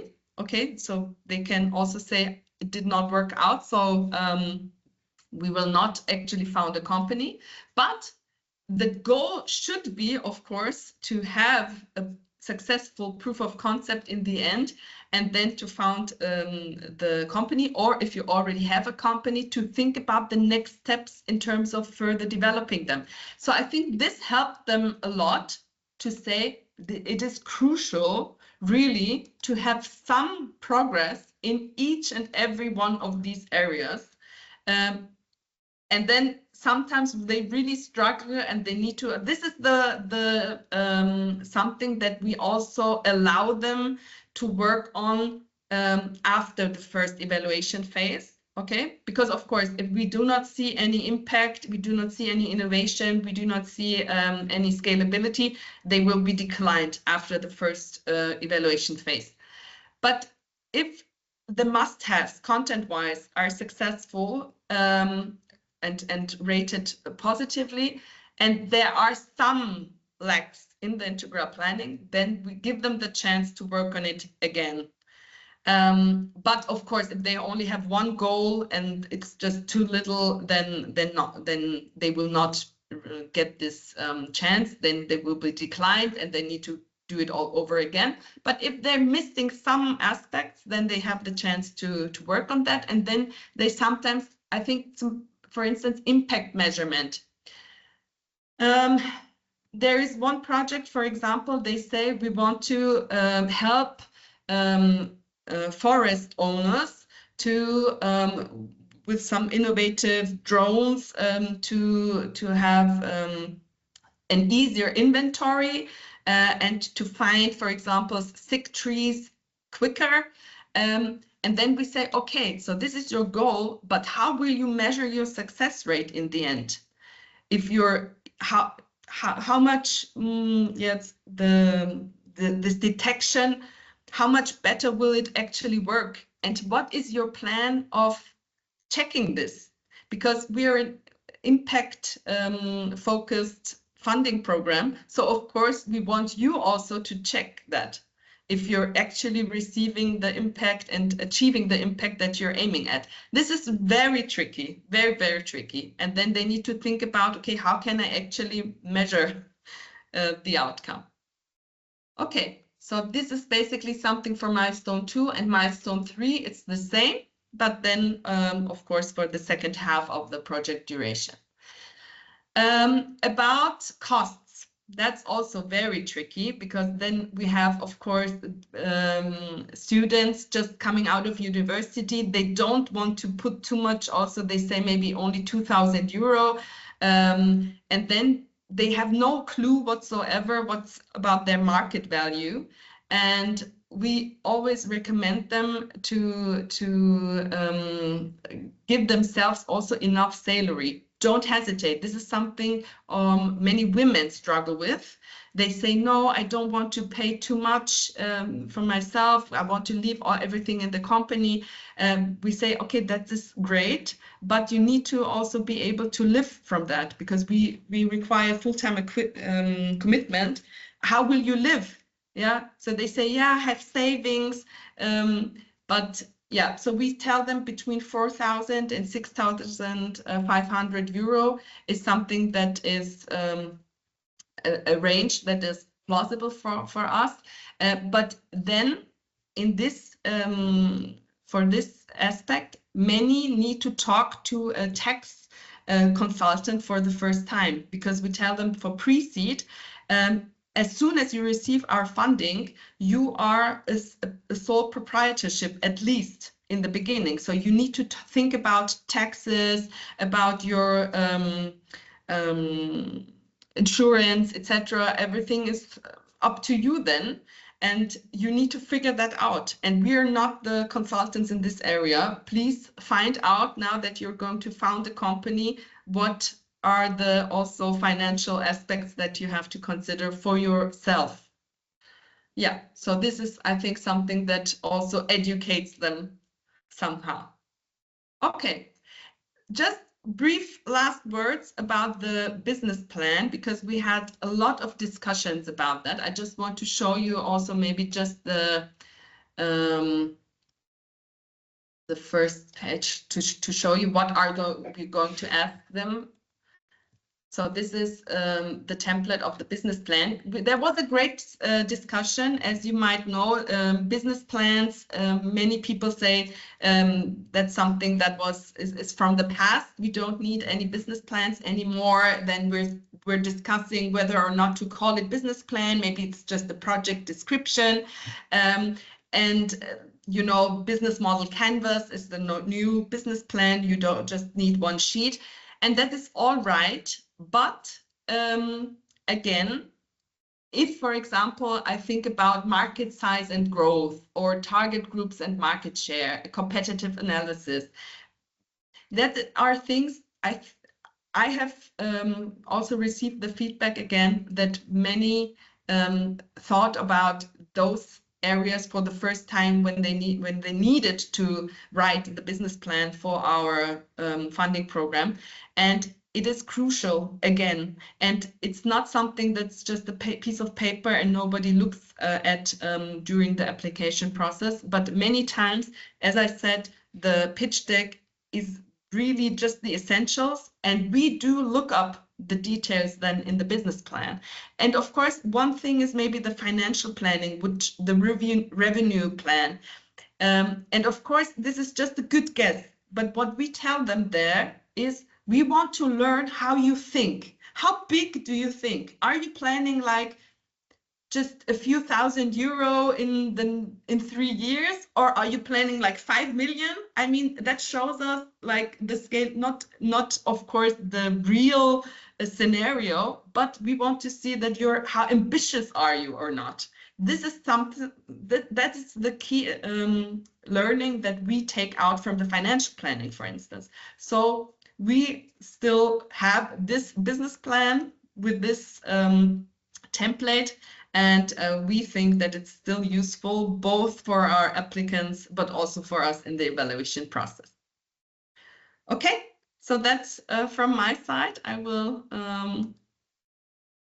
stop the sharing, and I hope that you received a good idea, a good overall from our funding program, and also the evaluation process, and what we require from the applicants, and how we help them also with these documents to get funding ready.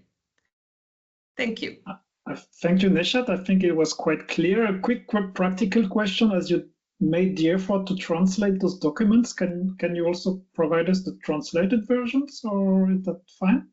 Yes, I think Stefan, my colleague, has also received the translations, and we will send them to you then afterwards. So we don't have each of us to download them from your website and do the same.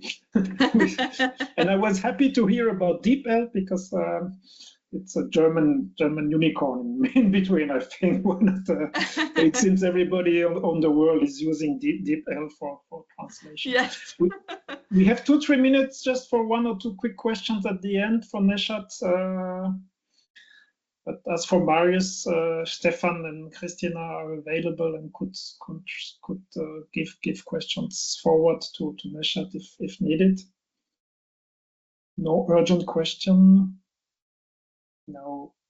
But No thank you, Neshat. Maybe just a comment. Yes, correct. I find it very attractive that we have the similar tools, let's say these business plans and the templates in the Excel sheet. We use this very similar ones that we were provided by Spirit Agency in Slovenia, which is national, I would say, ecosystemic actor from the Ministry of the Economy. And the tools are pretty much the same. We already used them in 2005 when I started started to work with the companies directly, but yet we are still working with these same tools like you are saying, and sometimes we use the Canvas as a template, let's say, if somebody wants, but in general, yeah, we have the similar stuff and still working. So I'm Yes. very pleased about that fact. Yes, Okay. yes. We also like there is this deep tech, our sister program. They already exist for 25 years, and also they use these sheets. But it's sometimes the little changes. It's not like the whole sheet. But for instance, in the pitch deck, we really thought about including one page about this use case, because people talk about overall idea, but okay, what does really the user, the customer, where stands he now? What does he need to do? Like that, this could be really the next improvement for our pitch deck, or these types of areas that they really need to think about the target group and the pricing and how to include them in the process. It's the little changes that really have also here a real improvement, but I also think you don't need to invent the whole system completely from the beginning. Interesting. Yeah, thanks for sharing. Nishat, maybe just one quick last question coming from actually AWS from Christina. What is the ratio of companies fulfilling the conditions of the gender bonus, roughly? It changes throughout the time, but I think the last time it was 40% actually. Okay. Yeah, but it changes to be. Yeah, so I think between between but it's 30 not like and 40%. between 0 and 5 or something like this. It's No. It's much higher. Okay. Yeah. Okay, just I'm looking at the screen. No hands raised anymore right now. Probably there would be question coming up, but yeah. Okay, then Neshat, also to you, a big thank you. It was really interesting, and also the dive into the practical files which you are using, so it can help us comfort ourselves if we use similar, or maybe give us some new ideas. Thanks a lot for that, and thanks for having me, and yeah, all the best for the rest of the sessions. Bye bye. Thank you, Neshat. Bye bye. Bye. Very good. So we will go into another part of this funding process. We've heard that a few times about pitching and so on. Tor, so no, it's your unique chance to show us. Now it's my turn. You guys will soon see that my presentation is the child of the first session, the second session. You're gonna see the child which is my presentation, because there's a lot of overlap between the topics. So just look, can you confirm that you can see my screen? It works. It's in presentation mode, and we can hear you, so it seems to work fine. Okay. If I switch slides, did they also? Because last time I had a problem with slide switching. Yeah, it works. It works. Slide switching. Okay, great. So hi everyone. My name is Tor Rodriguez. I work as an innovation manager for Atrineo AG. And for the next 45 minutes, I'll be talking about two main topics: investor engagement and investor pitching.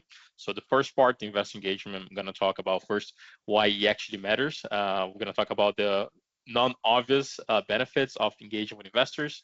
Then we're going to talk about the major difficulties that we see that often happens between the communication from potential applicants and those interested in attracting the attention of investors and investing themselves. And finally, we're going to talk about the strategies and best practices that founders, principal investigators, but also institutions that support startup engagement, what are the best practices that they can do to bridge the gap between the researchers and the investors. So an important thing about Atrineo to begin with is that we are a company focused on knowledge and technology transfer, mostly directly towards public institutions. So a good core chunk of our clients are directly universities, research institutes, and often people that come from academia.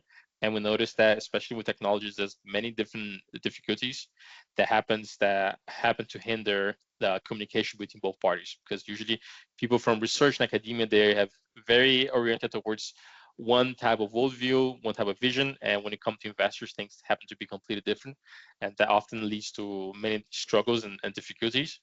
And we're going to share insights not only into what we would suggest to support someone that just want to start their spin off for the company, but specifically when they come from a scientific or academic background.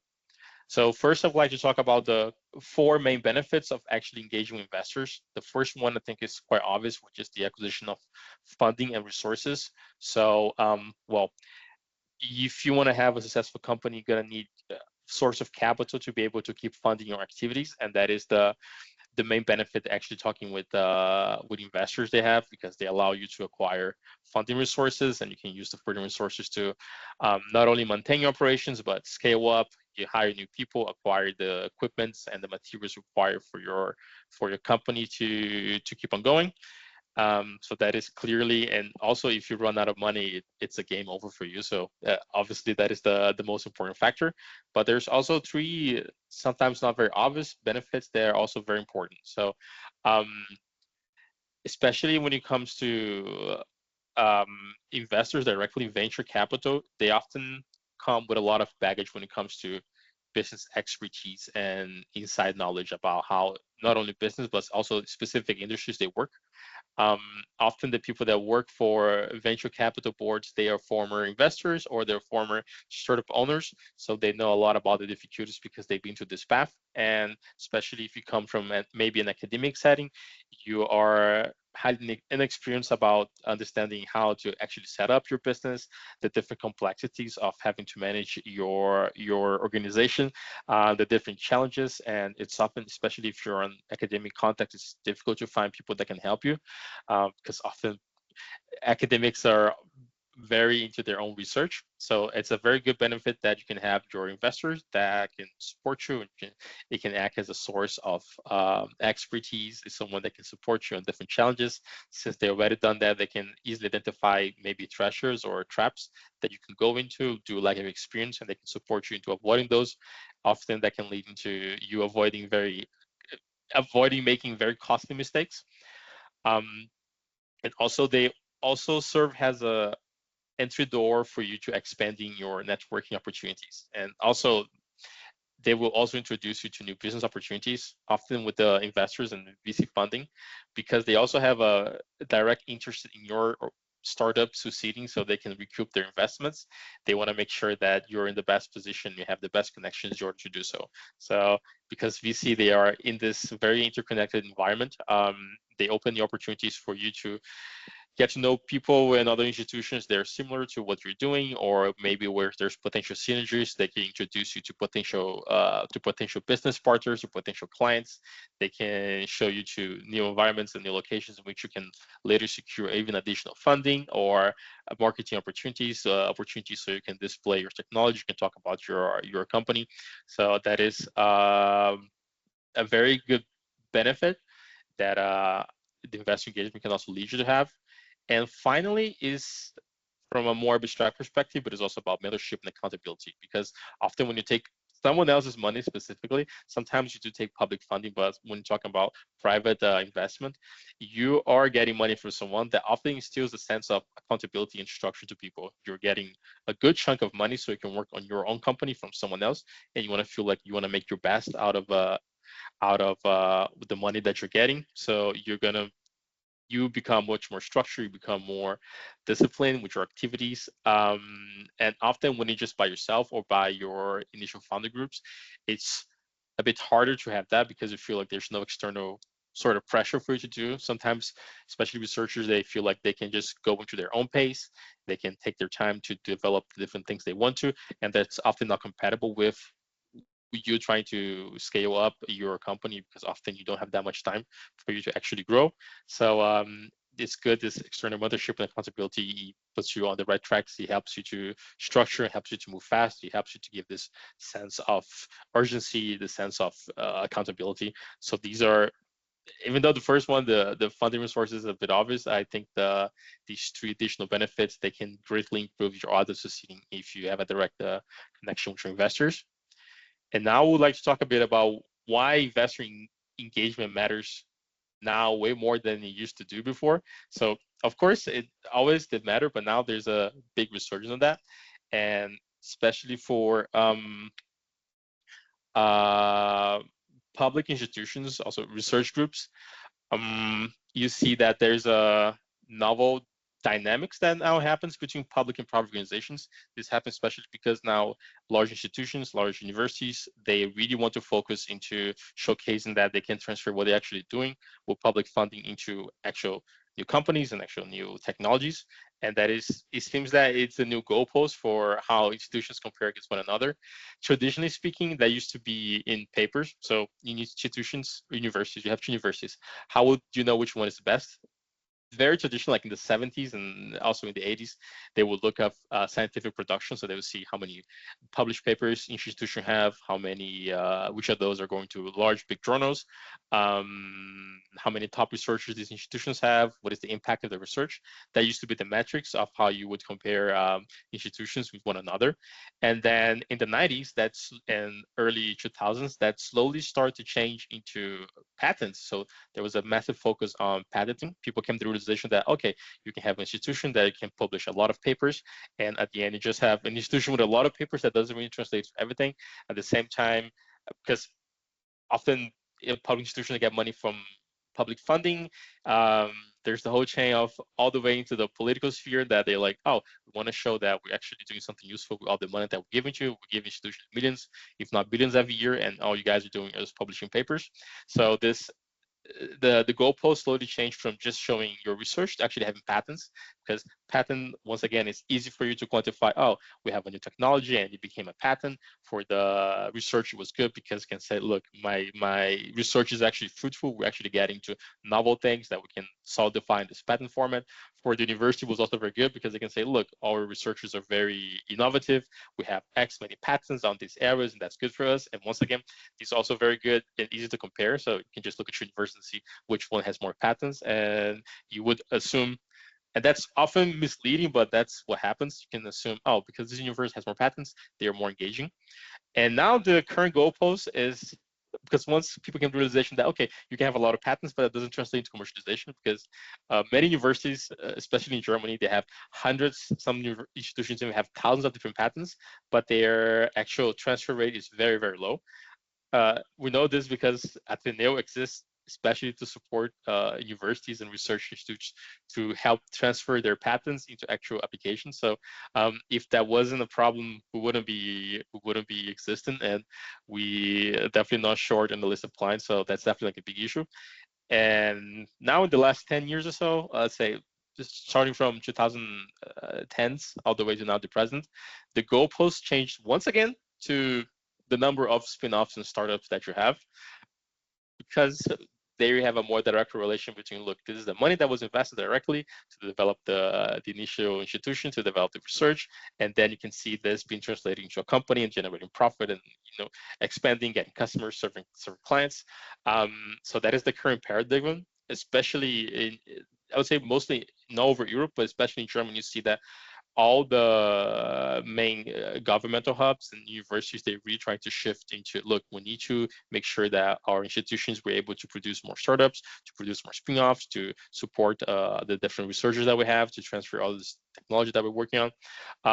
So that is it's a macro trend, but it's the novel dynamics that you have between public and private organizations, and that is really pushing the wave of, we need to focus into attaining investors and engaging them so we can grow up the companies that we're working on. That is one micro trend. The second very important point is that, private investment gets you an additional funding source. So your money, your bank for your cash flow is the most important thing that it's going to dictate if your spin-off is going to survive or if it's going to die. And if you work in academia, you're often strict into public funding. And then especially a lot of research grants, they are way more research oriented than actual application oriented. So that can be constraints because now you have to divide your daytime with not only managing your spin-off, your startup, but also with attending different requirements for your research project. And that's not ideal. And then once you start engaging with private investors, you have now a new additional funding source that can be very useful to give like an overlife to your institution. And then finally, the actual what are the benefits of this for you as a researcher and for your institution, but also society as a whole. Like, why should specifically public, often a lot of public money goes into these initiatives? Why would this be the case? Why is this important? Why is it a good application of money? And that is because it's another way of you bridging the gap between your research that you're performing in academia and then the societal impact when you actually manage to successfully transfer what you're doing with the next application. So you leave academia and you actually do something with the thing that you spend years and years researching. So these are the three major points about why investor engagement actually matters in a general sense. And then you can clearly see this if you examine capital investment, specifically for European startups. So this is the graph from the State of European Tech, which was a collaboration study done with Crunchbase, DRoom, and Atomico. And they demonstrate that specifically since 2020, there's been a major surge in capital that has been directly invested in European startups. You can explain the 2021 surge to different macroeconomic changes. This reflects, we're not going to go much into this, but specifically reflects the changes in the interest rates in the United States government, and then lending money became very cheap. So a lot of banks were giving a lot of money very aggressively to different startup ventures. But even though this is normally mostly equalized by now, you can still see that the pre-2021 I mean, the post-2021 rates are higher than the pre-2021 rates because you still have this trend of like there is definitely perceived value in business opportunities into you adding money into these startups, and then they grow, and then later on you as an investor you can recoup your investment. You can sell the shares that you have, and then you can make more money, and then you can keep the wheel spinning by investing once again into new startups. So you definitely see this trend.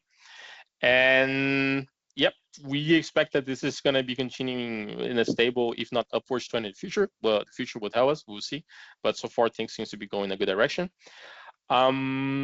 And now I'd like to talk a bit about the major problems that we perceive, especially when we help a lot of different researchers and PIs into the main issues that they do have when they try to establish these relationships with the investors. It's important for us to know because you need to know what the problems that you have so you can actually find out solutions for them.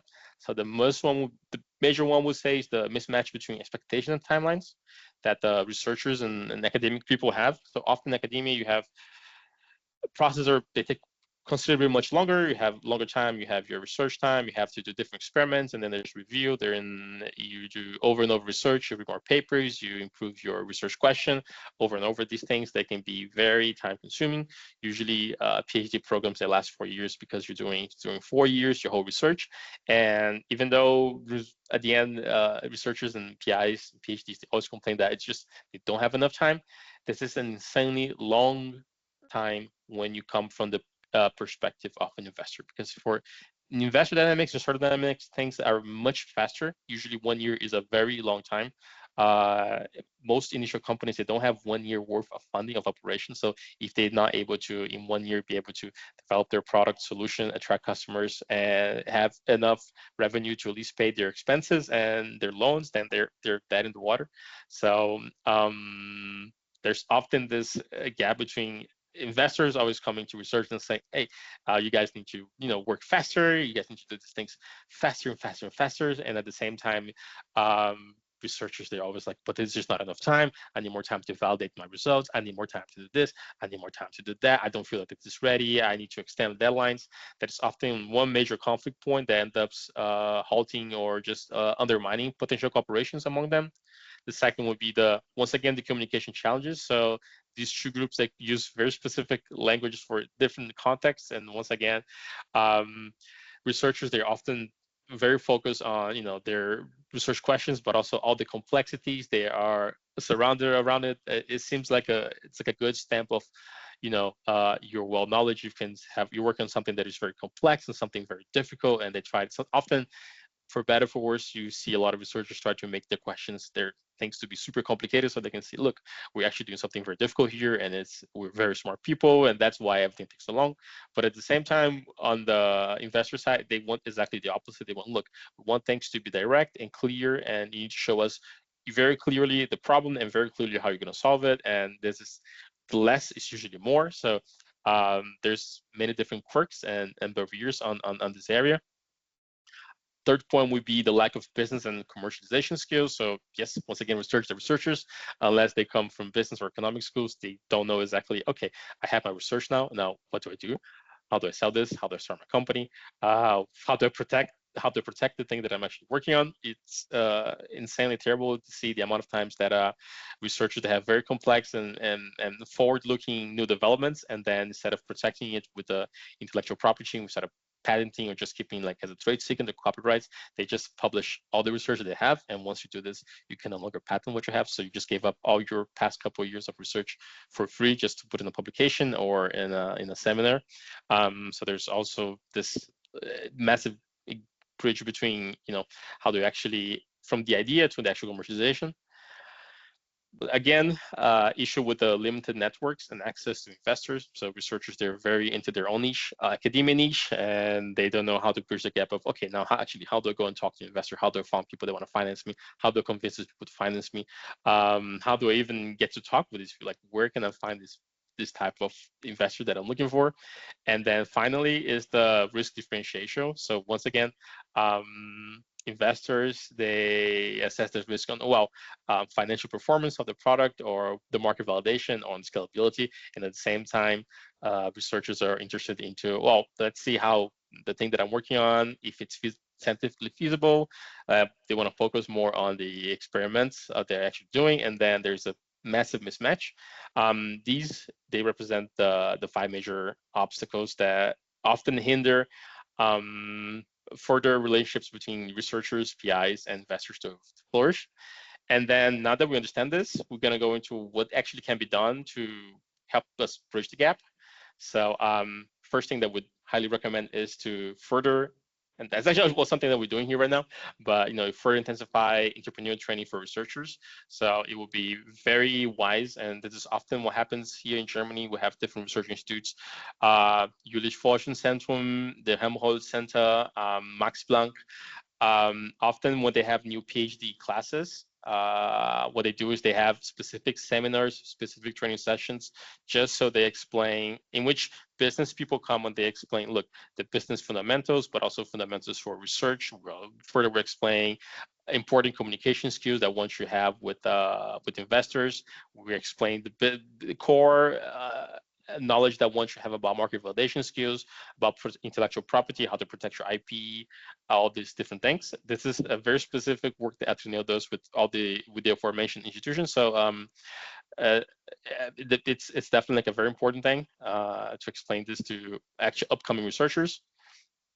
Second would be to develop these supporting programs and structures for investment readiness. So not only you want to have the training part that you made it available to the people that work in your institution, but also you want to make sure that you have specific programs and structures in case different offices or well, physical locations. And these programs, they're able to offer all this wide range of services that support the further engagement between research and investors. And 2 key important structures are the accelerators and incubators. So these are locations that pretty much they support pre-seed spin-offs and startups to actually get going and grow up, and it's help structure their companies.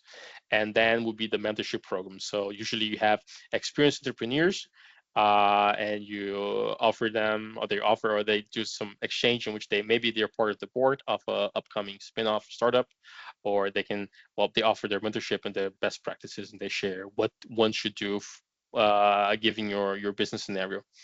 And then finally, especially for universities, you should also focus a lot on technology transfer offices, which is, it's a type of structure, but pretty much TTO offices, they provide a wide range of services from commercialization support all the way to helping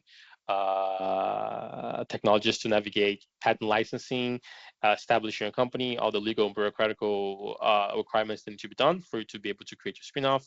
Not only that, TTOs should also actively work towards creating a good network for your investors to be able to reach easily different funding strategies, different funding programs, and different funding partners. And not only that, usually you should also offer legal and financial services, so you can support the scientists, the founders with different endeavors that they have. So these are the 3 main mitigation strategies that we highly recommend that should be done to be able to mediate the problems of bridging the gap between the researchers and the principals. And then, as you can see here, this is a quick comparison matrix of the 5 main issues, and then the different mitigation strategies and which of the institutions are better fit for solving them. So entrepreneurial and training for researchers, they're very good with the mismatching expectations, with the communication challenges, with the lack of business and transfer skills, and finally with explain the differences in risk perception and evaluation. The supporting programs for investment readiness, they're good with the lack of solving the problem of lack of business and transfer skills, and also limited network and access to investors. And finally, the TTO offices, they can support you in the pretty much all the spectrum of the problems that we perceive. And then finally, we talk briefly about some best practices for founders, but also for the support institutions. So say that if you are a founder and you want to improve your odds of having good engagement with investors, first thing would be make sure that you align your vision directly with what you want to do and what the investor is expecting you to do. This vision thing is often very difficult because, like, again, often they use different sets of communications to talk with another. Researchers are often oriented into, I want to make sure that my research goes on and flourish so I can do more research. And investors often like, no, I want to make sure that you know what you're doing and how you're going to make this into a viable business, a viable product, how to scale this up, and then how we're going to make money out of this. So make sure that you're aligned on the vision, make sure that you're talking the same terms. The second would be to definitely maintain very transparent communication. So for you, from a founder perspective, you want to you should be as genuine and as open about your communications, not only the good positive aspects of what you're doing, but also the shortcomings that often happens when you're trying to move on with your business. And ideally, you want to be extremely open with the investors that you're doing in this. So regular, clear, and direct communications are very good. Also, these people are giving you money so you can work. So you know you have this sense of accountability towards them. And also, it's important because it shows your commitment, it shows that you take it seriously. And then later, if for any reason you need further funding, it's already sets a good precedence, already sets a good image for you in the eyes of the investor that you have. Third would be to set clear expectations of your milestones, what you're trying to reach, what you're trying to expect, or your expectations, where you want to go, and give actual clear and objective and grounded, reasonable milestones for when you want to reach the milestones that you set to reach. That's also very important. I know sometimes it's easy to try to sell yourself a bit more than you actually are, but it's important to set expectation clear. You're going to avoid a lot of headache and confusion and misunderstandings in the future. So be double, triple clear about your expectations, what you want to achieve. And finally, definitely leverage their expertise. Once again, these the venture investors, they want your company to succeed as much as you want because their money is in it. They already trust you to begin with, so they give you money for that. And they definitely like a very important tool that you can leverage. Often when it's your first time setting up like an actual business, things are extremely complicated, and you're often not going to know how to do a lot of things. And then it's much, instead of just spending your whole day researching or looking into how to do something, just reach out to them on a regular basis, and then come up and say, look, this is a problem that I have. I wonder if you've been in a similar situation like this one before, and if you did, would you just suggest me to overcome this? And yeah, and they will help you because once said again, they want you to succeed as much as you want to succeed because you both win. So yeah, that's definitely the 4 very good best practices that you as a founder or principal investigator that wants to start your company, you should definitely follow. And then from the part of the support institution, so now you are neither the investor nor the principal founder. You are the in-between institution that helps, supporting and making sure that the people that you serve under, so the founders, they actually get going. A couple sets of best practices for your TTO office or your accelerator incubator, that would be: first, identify and target the ambitious entrepreneurs, but also just prominent people and prospective looking people in your institution. Often you say, oh, I'm just going to start my TTO office, and then people are naturally, and they're just by default going to know exactly what I do, how I can help them, and they're just going to come to me and I don't have to do anything. That often doesn't happen. So, you need to proactively kind of advertise within your own institution. Look, we have the institution. This is what we do. This is a service that we offer. This is how we can help you. This is the problems that you might face, and this is what we can do to actually solve the problems that you have. So be direct and be active and be engaged, and actually, reach out to the people institution, figure out who's doing what, who's who within the institution that you work on, and then once you identify them, you can even try to poach your own scientists and say, look, we see that you guys are doing research in this area. Have you ever considered maybe commercialization? Have you ever considered maybe transfer? These things, they often go unnoticed because, once again, researchers, they focus on just doing their papers and writing the publications, and they either assume that, sometimes they assume someone will come to them, so they just don't move. And since you work there, maybe, yeah, it's good if you do that. So you can just directly go and say, look, we're interested. We're seeing that what you're doing here sounds very interesting. And then maybe there's a good couple opportunities here. So we'd like to progress this further.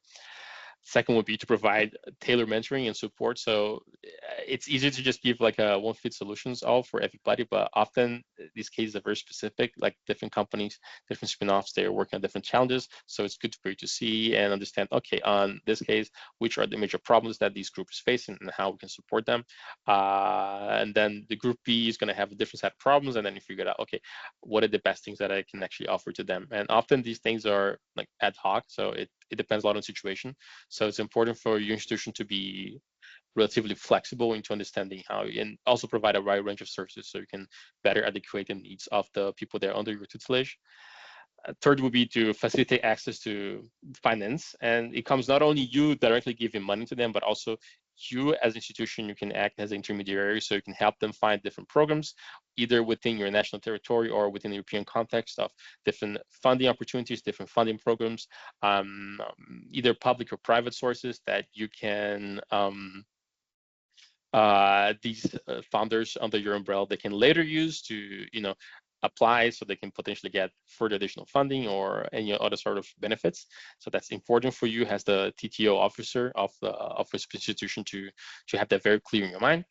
4.2, to foster the innovation ecosystem. And what does that actually mean?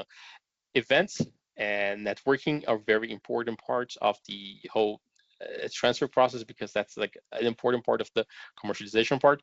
Investors, they're looking for all these important, interesting events that usually have this pitch presentation or this a group of an event in which scientists or the researchers from the institution, they can showcase different developments. And then your job as a TTO office would be support these events, send out invitations for prospective groups of investors, try to poach these people and say, look, it goes further than just send the emails saying, look, our institution is doing this and that, but really try to be active, really try to identify who are the key people in your region that can provide additional funding, provide additional financing opportunities, and then actively reached out to them, say, look, we have this 5 most prominent technologies in our institution, and we think this might be an interesting opportunity for you. Would you like to come over? We can set up a meeting with the founders.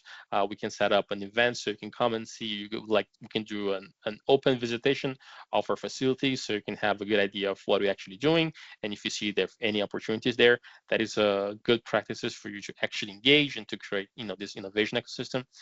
And then finally, to promote best practices for investor engagement, which goes all the way back to, have these training sessions, make sure that the people under your institution, once they start actually developing new research and technologies, you go up and say, look, okay, now you guys need to have specific training on the basics for marketing, the basics for protecting your intellectual property, all these things.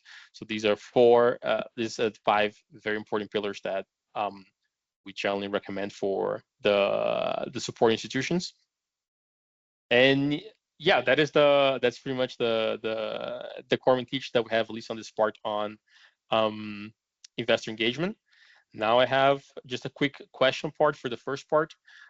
So would anyone have any direct question regarding to this part of the presentation? Ruth? Not really a question, but maybe a comment. Basically, this is a very good input, since we are lately developing this venture studio stuff, which is based on spin-offs. And we are kind of hiring more and more of the PhDs from, let's say, different topics, but sometimes there's a deep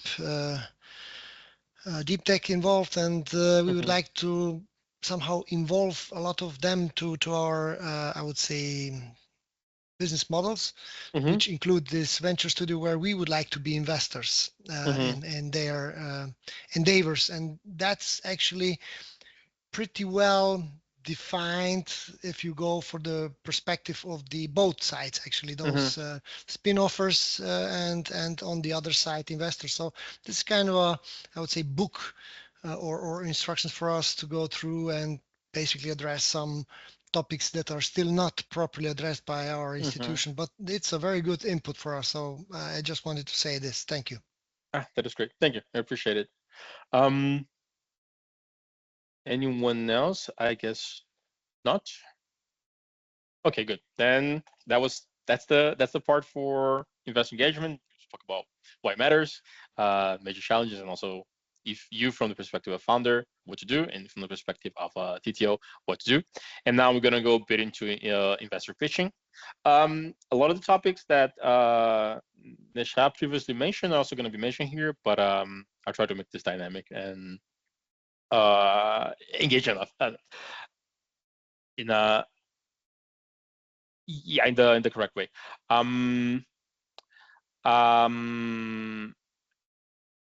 One second. Okay, so pretty much the idea behind an investor pitching. So what's the core idea behind the pitching? So you're gonna go to someone, you're gonna say, look, actually, I'm trying to do something that requires a lot of money, and I want you to give me money, and I'm gonna explain to you why it matters and why you should give money to me. Normally, a normal pitch would be divided into these seven main parts. So the first would be the introduction. So you start by just actually grabbing their attention. You do like a bold statement, engaging question, and then you go talking to the problem. The problem, the solution, and the call to action are by far the most important parts that you actually need to present. So you actually, get someone's attention, but also then keep going on.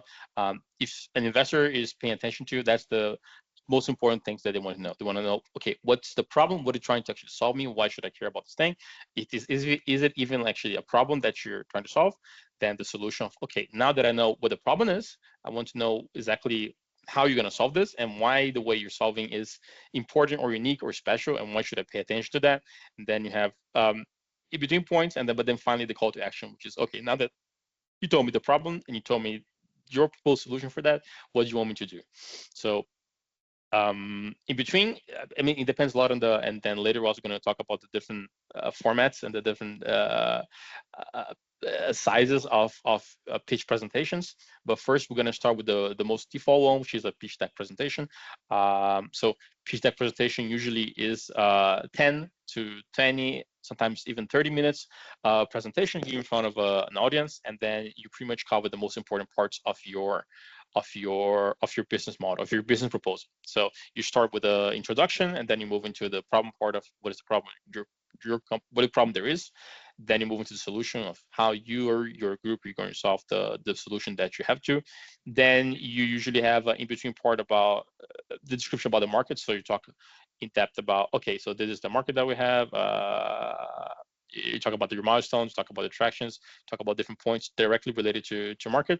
Then you move into your business model. So how you're going to structure your operations, what is your milestones, how you're going to get from where you are into where you want to be, how you're going to make sure that all the things that you're doing are actually going to work. You talk a bit about the founder team, because people are, when they invest, they often don't invest in the idea itself. They mostly invest in the team behind it. So it's also important to highlight your team. And then finally, the call to action of what you expect me to do.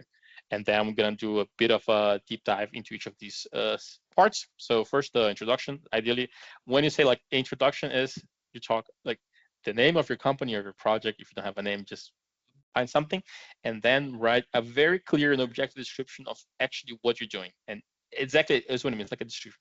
Don't write a nice marketing tagline. Don't write the team of your company. Write exactly what you're doing. I don't know. Let's say you have you develop a new recycling solution that involves coffee beans. So you have a better technology of developing of recycling coffee beans, maybe to do something else. Then you say, look, we are at a coffee addicts something, you company name, and then you say, we help efficiently recycle coffee beans. That's it. You directly say what you want. That is because that's the first glimpse of what you want, and then you want to get their attention. You want to say, look, this is actually what we're doing, and then next, depending on the type of your company that you have. So if you super start on, you're not going to have a attractionist teaser because you're still super early on, so you don't have that much to talk about. But if you're doing a pitch maybe for your seed A, not seed A, so your round A or round B, then you should already have some numbers about things that you achieve, and that's just good because it's very eye-catching. You can say, look, this is the amount of users that we have, or this is how many products that was sold in the last quarter, or this is the amount of investment that we already attracted. This is our future prognosis. It's good to just, for one brief second, you don't want to delve too much into it, but to just show a bit this high relevant numbers because it helps attract attention, it helps make sure that people are awake and paying attention to what you're going to talk. And then you move into the problem. So I think this is often where a lot of mistakes happen. You want to make it very clear that the problem that you're trying to solve is there. Explain the problem, be super straightforward, don't be ambiguous, be direct. The less you write is more. Explain the problem, explain why the problem matters, who the problem matters to, what's important to, and yeah, focus on the 4 common questions. What is the situation in the market? What is the actual problem you're solving? Who are you solving this problem for? And then finally, what are the opportunities for you solving the problems, or these 4 main points. And then you start working for, okay, so for example, even though you can use visual charts or data, often images or impactful resources that can be very useful for actually getting some sort of engagement from your audience. So you can just have the data that says in Germany, approximately 11 million tons of food are wasted every year. You can just put that as a data element, but you can also just show an actual picture that some sort of elicits some sort of emotional response from the audience. And it also helps people to clearly understand what you're talking about like massive amounts of food waste that happens every year. And once people understand the problem, you prime them into talking about the solution. So what you're going to do to actually solve this. And we recommend you following the 3 what's structure. So you're going to talk about what is the goal of the solution that you're trying to do. You want to talk about your unique selling point of what makes your idea new or innovative. So, what are we doing that is different from everybody else, and how we can position this in a unique manner that this is our own solution is more special, different than what other people are doing. So that is a key important point for you to say, and say it in a very clear manner. This is what we want to do. This is our solution, and this is why our solution is new, because no one is doing it, because it's a new way, or because it's a new strategy that no one else seems to be trying. And this is what is unique about us. Those, even often you get into markets that, the first one trying to solve a problem that exists, but then you can propose yourself, say, look, we are offering a unique perspective of, even though people already tried to solve this, the way we're doing is different, and that's why you should trust us. It's maybe not even about like when you have new technology, maybe just have a new process. So we know how to do this more efficiently. We found a better way to do this. We found a way that we can solve this issue, and that avoids all the problems that other groups that tried it are having, and that's why we're going to succeed. So you should be very clear about the solution that you're offering. These are the problem and the solution are the most important parts, and you want to be as clear as possible and direct as possible about what you're doing. And then you come on into more dense parts. So you should have definitely a part about the market validation sizing. So the idea behind this, you want to explain, look, we have a problem, we have the solution, but now I want to tell you, look, the solution that we're going to offer is also scalable, because we actually have a market for this. And that's where you actually go and explain, look, this is the total market size of the application that we're working on. and this market is expected to, then you can also look for different market trends. You can say, look, we see there's a trend of this market is expecting to grow from this region, or we see that this market consumer is going to mature here, so this is what we're tackling this problem. These are existing trends or macro trends. They are leading to this thing to be more and more important. It's important for you to have the complete overview of not only what you're doing, but also like the market around the application you're working on, so you can use this as a leverage. So you can say, look, this is actually a big market that we're working on, and that's why it's important for you to explain. Then you just keep them a couple points. So there's 43 million potential customers for the things that we're working on. We have a 60% growth on this market segment in the past 5 years. These things are important, so because they also help you to support the idea of like, look, the thing that we're actually working on, it's meaningful, it's impactful, it's important. And then you go into talking about the target audience. So who are you actually selling this to? And then usually, well, we have workshops just on market segmentation and identifying the core audience, identifying the core market for what you want to sell. And then often a good rule of thumb advice I would say is you want to know very clearly, you want to pinpoint with exact precision who your final market is going to be. And it's often very easy to say, oh yeah, I'm working on the coffee recycle product, so everybody that wants to recycle, everybody that drinks coffee is the market for us. That is easy and wrong way of actually doing this, because just everybody that drinks coffee is a market that it sounds very insightful, but not really. You're just shooting everywhere. And then also you often lose the nuance of what you're actually doing. So let's say you found a new way of recycle coffee beans. They are disposed after being processed. Then you can say, for example, okay, our target core audience are the facilities that collect and recycle bio-waste, specifically in settings for small and medium-sized municipalities or districts. And that is first, you're going to show that you're much more aware of what you're actually doing, who your target audience is. It's also good for you because at the end, you're going to have to sell this to people. So you want to maximize putting your efforts into the people you actually want to sell this to, which are the product is a better fit for, and avoid those that are not. And once again, it's good to show, look, to your investor, look, I came and I did my research. I actually know what I'm doing. I'm not just shooting everywhere. I'm going to make something that I'm going to hope someone realizes it's good to use. So I'm actually know exactly who's my target audience for this product is. So it's very good for you to talk about the target customer.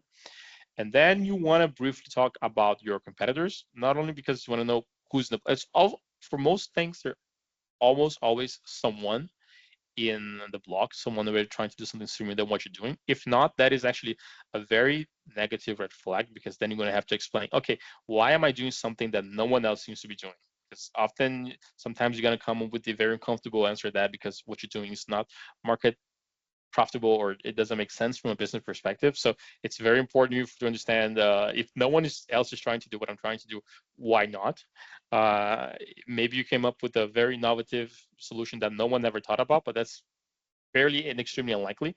And then it's important for you to have a competitive view, because not only it helps you to understand more or less how your solution compares to the solutions of our competitors, where you can find, but also understands you to find where you have your own competitive edge. So, we are a smaller company, so we're not able to compete in price of equipment with larger companies, but maybe we can be very nimble, and we can very easily and directly talk with the different clients they are in the recycling business. So we can go directly to them. We can understand that maybe we can offer them a custom solution for the exact problem that they have that works better with the infrastructure that they already have. That would be one example. So it's important for you to understand your strong points, but also the strong points of our competitors, and then you can figure out, okay, I cannot compete on price, or I cannot compete on scale, or I cannot compete on these things.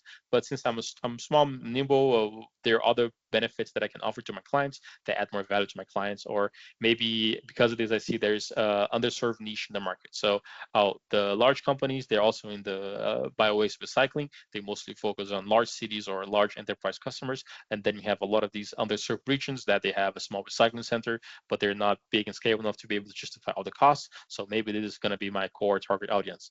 All these things are important for you to take into consideration when you're developing your whole pitch deck. And then having this competitive review is important, because it reveals a lot of insights regarding these different elements that might be overlooked. And also it shows you did your homework, which is very important. And then at some point, you definitely want to have also a milestones roadmap, which is part of the planning of like, look, I want to tell in a very easy to understand and very visual way, what if once I get the money, what I'm going to do, and what are the different points that I expect to reach. And this is very important for you to have this milestone or roadmap. You can talk about, oh, maybe we expect to have our finished prototype by July, and then our finished product should be available by September, and then in November we want to start serving the neighboring country market, and justify and explain why you think you're going to achieve the milestone that you set to achieve, and also what is the benefit of actually achieving that. What's that going to bring of importance to the company? So that's important for you to have. Usually we highly recommend having like a easy to see milestone time roadmap. So it's a very easy way to translate visually what you're going to achieve. But also you need to further structure the business roadmap. So the idea behind your business model, your business roadmap is you're going to explain different operational aspects of the things that you want to achieve. So you're going to talk about, okay, how does my technology actually make money? What is my actual my revenue structure? How am I actually making money of this? Am I going to be selling the technology, or am I going to be selling the services or the active contracts or the maintenance? You want to understand how you actually make money. Then you talk about the costs that you have. What is your cost structure? How much does it cost to run my company for a week? What are the costs that I have? What is my cost with salaries? What is my cost with personnel? What is my cost with equipment, with licenses, with legal, with the different overhead that I have, with infrastructure, with rent, all these things. You want to have a clear view so you can show, look, this is the cost that we have. This is our cost structure. This is where we're cost. This thing we're elastic. This thing we're not very elastic. All these things. Then you further move on into your forecast. So what is my forecast for scaling? I have my current prototype. I have my current technology. How am I going to scale this business to the point that it's profitable? What am I going to have to do to be scalable? Am I going to have to hire more people? Am I going to have to do more marketing? Am I going to have to expand to new countries? Or what are the costs associated with all the scaling that I'm going to have to do? Next point, you're going to talk about the risk association. So what are the risks of the enterprise that I'm doing? What if a competitor launches a new product? What if I'm depending on a lot of government contracts and they get cut off? What if a breakthrough technology happens and that completely changes the optics of technology that we have? You want to talk about all the different risks that are associated within the business that you're trying to scale up. And then, the idea behind this is you need to find a balance. Of course, you can forever talk it on. You as a developer, you need to be aware of what is important for you, what is important for the type of investor you're looking for, so you'll be able to better select and say, this is what I'm going to talk to, this is what I'm not going to talk to. Ideally, you want to have as much content as possible. You want to have a complete. Just having a lot of content doesn't mean you want to clamor everything to the same slide, by the way. There's a difference between being complete and being visually cluttering. So you want to find a way to actually, even though you talk about complex topics, you want to express them in a clear, concise, direct manner, so it's easy for you to understand. And then you need to find your own balance of what am I going to show with the time that I have to talk to. And then ideally you want to highlight some key performance indicators. So we're going to say, oh, this is the amount of products that I sold in the past year, in the past quarter, or in the fiscal year. This is my new attraction. So this is the amount of customers that I'm having the last month, or this is the rate of customers that I'm acquiring. What is my churn rate? What is the revenue per customer? What are the different types of customers that I have based on my application? What is the revenue that I'm having? What is the total revenue since launch? Did we have any shifts in the past couple of months of revenue? I made a lot of money in the past 2 months. I want to know, you want to explain why that happened, or you stopped making money the last 2 months. You also want to explain what are the different signals are happening. You should put all these in your business roadmap. And then you should also, very importantly, talk about the team. So at the end of the day, it's important for you to talk about the problem, the solution, but also when the investor is giving someone money, they're not giving to the idea, they're not giving to the company, they're actually giving to you, because your team, you're the guys actually going to make this thing happen. So it's very important for you to demonstrate why you should be a trusted source. Why should the investors actually convert all this money to you? So you can talk about ideally your past achievements. So I am this person and this is what I did in the past, and that's why I'm qualified to do this. And then you talk about the different key benefits that each of your members of your team they bring. On this time, you want to focus on your core team. Usually it's not good to have like a massive team unless you're doing something very deep tech, very complex, because more people just adds more complexity. Yeah, you also don't need to talk about the board members. They're not very relevant for now. And then finally, the call to action, which is the factual important part, which is the part that you say, look, this is what I want you to do. So you say, look, I want you to give me more money because I need more money to finance it. Or I want you to help me get into a specific network. Or I want to leverage your contacts so you can help, so I can find clients for the application that I have. This is the very important part. Then you should be very clear and direct, and you say, look, this is what I want to do, but not only what you want to do, but exactly explain, look, you're going to give me X amount of money, and with X amount of money, I'm going to do this and this and this. You want to have a very clear and detailed plan. So it's good so they know exactly. If you give a very good idea of like where all the money is actually going and why that is important, it helps you to, it's much easier for you to, it's much more convincing than just say, look, I just want you to give me a lot of money so I can scale up my company. It doesn't sound very convincing. So that's why it's important for you to have a very clear call to action of what you want, what you expect. Make sure that the expectations are clear. Also make sure that it's clear that you explain what the investor is getting, if it's share, equity, and how much. Yeah, and then if everything goes well, you move into the actual negotiations. So just a quick checklist of everything. So you want to make sure good introduction, very clear to state the problem that you're working on, very clear demonstrate the solution for the actual problem that you just described. Talk a bit about the markets, the market forecast, prognosis, core market audiences. Then you talk about the target audience. So who is your core customer segmentation and why they're important, what they matter, and why we're the best fit for them. You talk about the competitors, who's also doing the same thing that we're doing, which ones we can compete directly, which ones we cannot compete directly, why we should be doing the decisions that we're making. Focus a bit on the business model. So how am I going to generate revenue? How I'm going to keep funding the operation that I'm working on. Then talk about your milestone roadmap. So this is what I'm going to do in the next couple of months. These are the expectations that we have. Briefly talk about the team. So why you should trust me, who am I, who are my team, why we are the right people for you to give us money to. And then finally the call to action, which is now we want you guys to give us money to do exactly this, and that. These are the pitch checklist. Yeah, for better for worse, not all pitches are the same, but your pitch should have these things in one way or the other. Definitely, we highly recommend that. And then finally, we talk about very briefly about different formats. So what we just described now is what we call the full investor presentation. So it's deep and very complex presentation that covers a lot of details, but sometimes that's not what you have depending on the scenario. Usually you have, it can be 3-minute pitch, but there's also 5-minute pitch, there's also 10-minute pitch, but at the end, these are all like shorter, smaller, conciser versions of the full investor presentation. So you just need to further evaluate, okay, so just focus more and more on the key points, and you leave some of the detail outside to fit the actual time that you have. And finally, the elevator pitch, which is not very useful actually. No one gets a check after elevator pitch.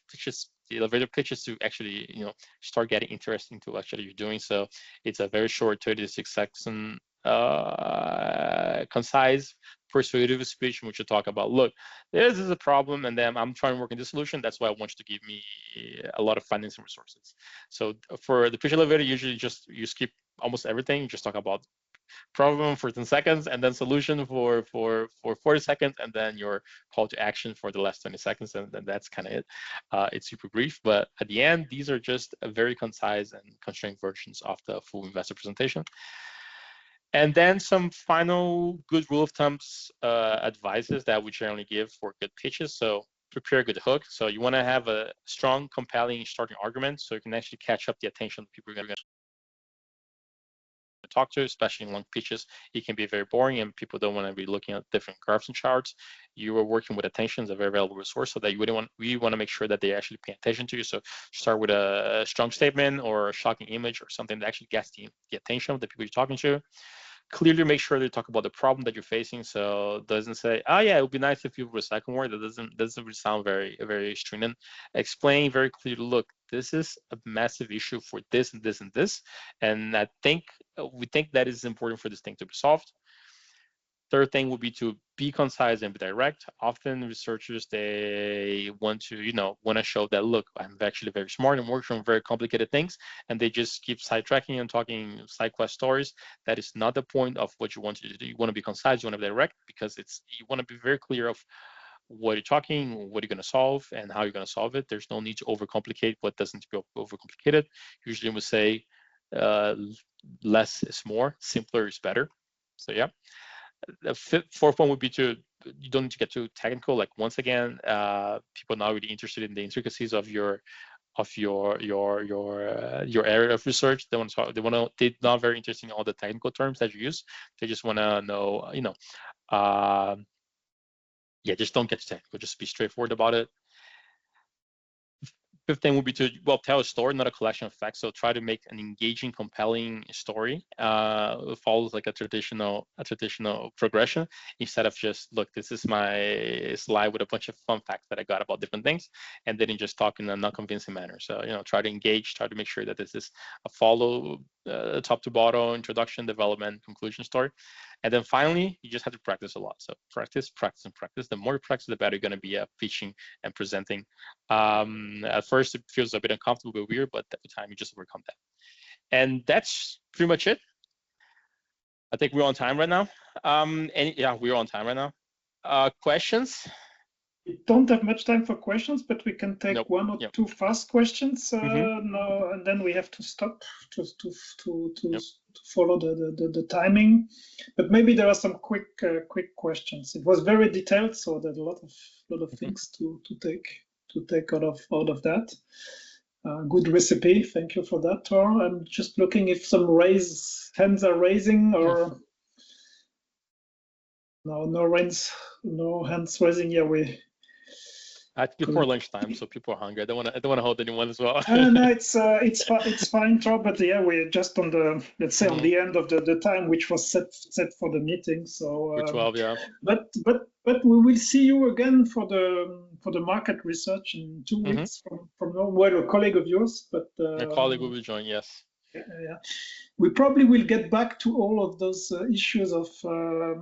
Well, I said probably, I'm not sure exactly, but we're working currently with Marek, Boris, and some others on defining the pilots, and there is a lot about accelerators and things like this, and so we might have the opportunity to dive into some of those aspects which were addressed today. Because accelerators basically are, you mentioned them, Tor, they are tools along in this journey, and there are some of the tools that bring founders together with investors. So probably we will have opportunities to get back to that. I just had a quick look, no hands raised at this stage. So yeah, probably we have to close. So Tor, thank you, a big thank you to you too for making the effort to preparing this presentation, for being with us. We'll see you in 2 weeks, as hopefully many of the other participants. So we'll also give a thank you to the participants today. So fourth training session I mentioned, and we have a good attendance through all of them, which is very nice, and I think also good presentations. Quick remember, we will have access to the recordings. Laura is recorded the session. We will have access to the presentation, the materials, and so plenty of opportunity to get further acquainted with the contents and to get back to the speakers if needed with questions. Everybody offered further collaboration, so use it. If people offer the opportunity, don't hesitate to use it. Thanks a lot. See you in 2 weeks from now. Have a nice week. Have a good time and a good work on innovation service providing. Thank you. Goodbye. Thanks.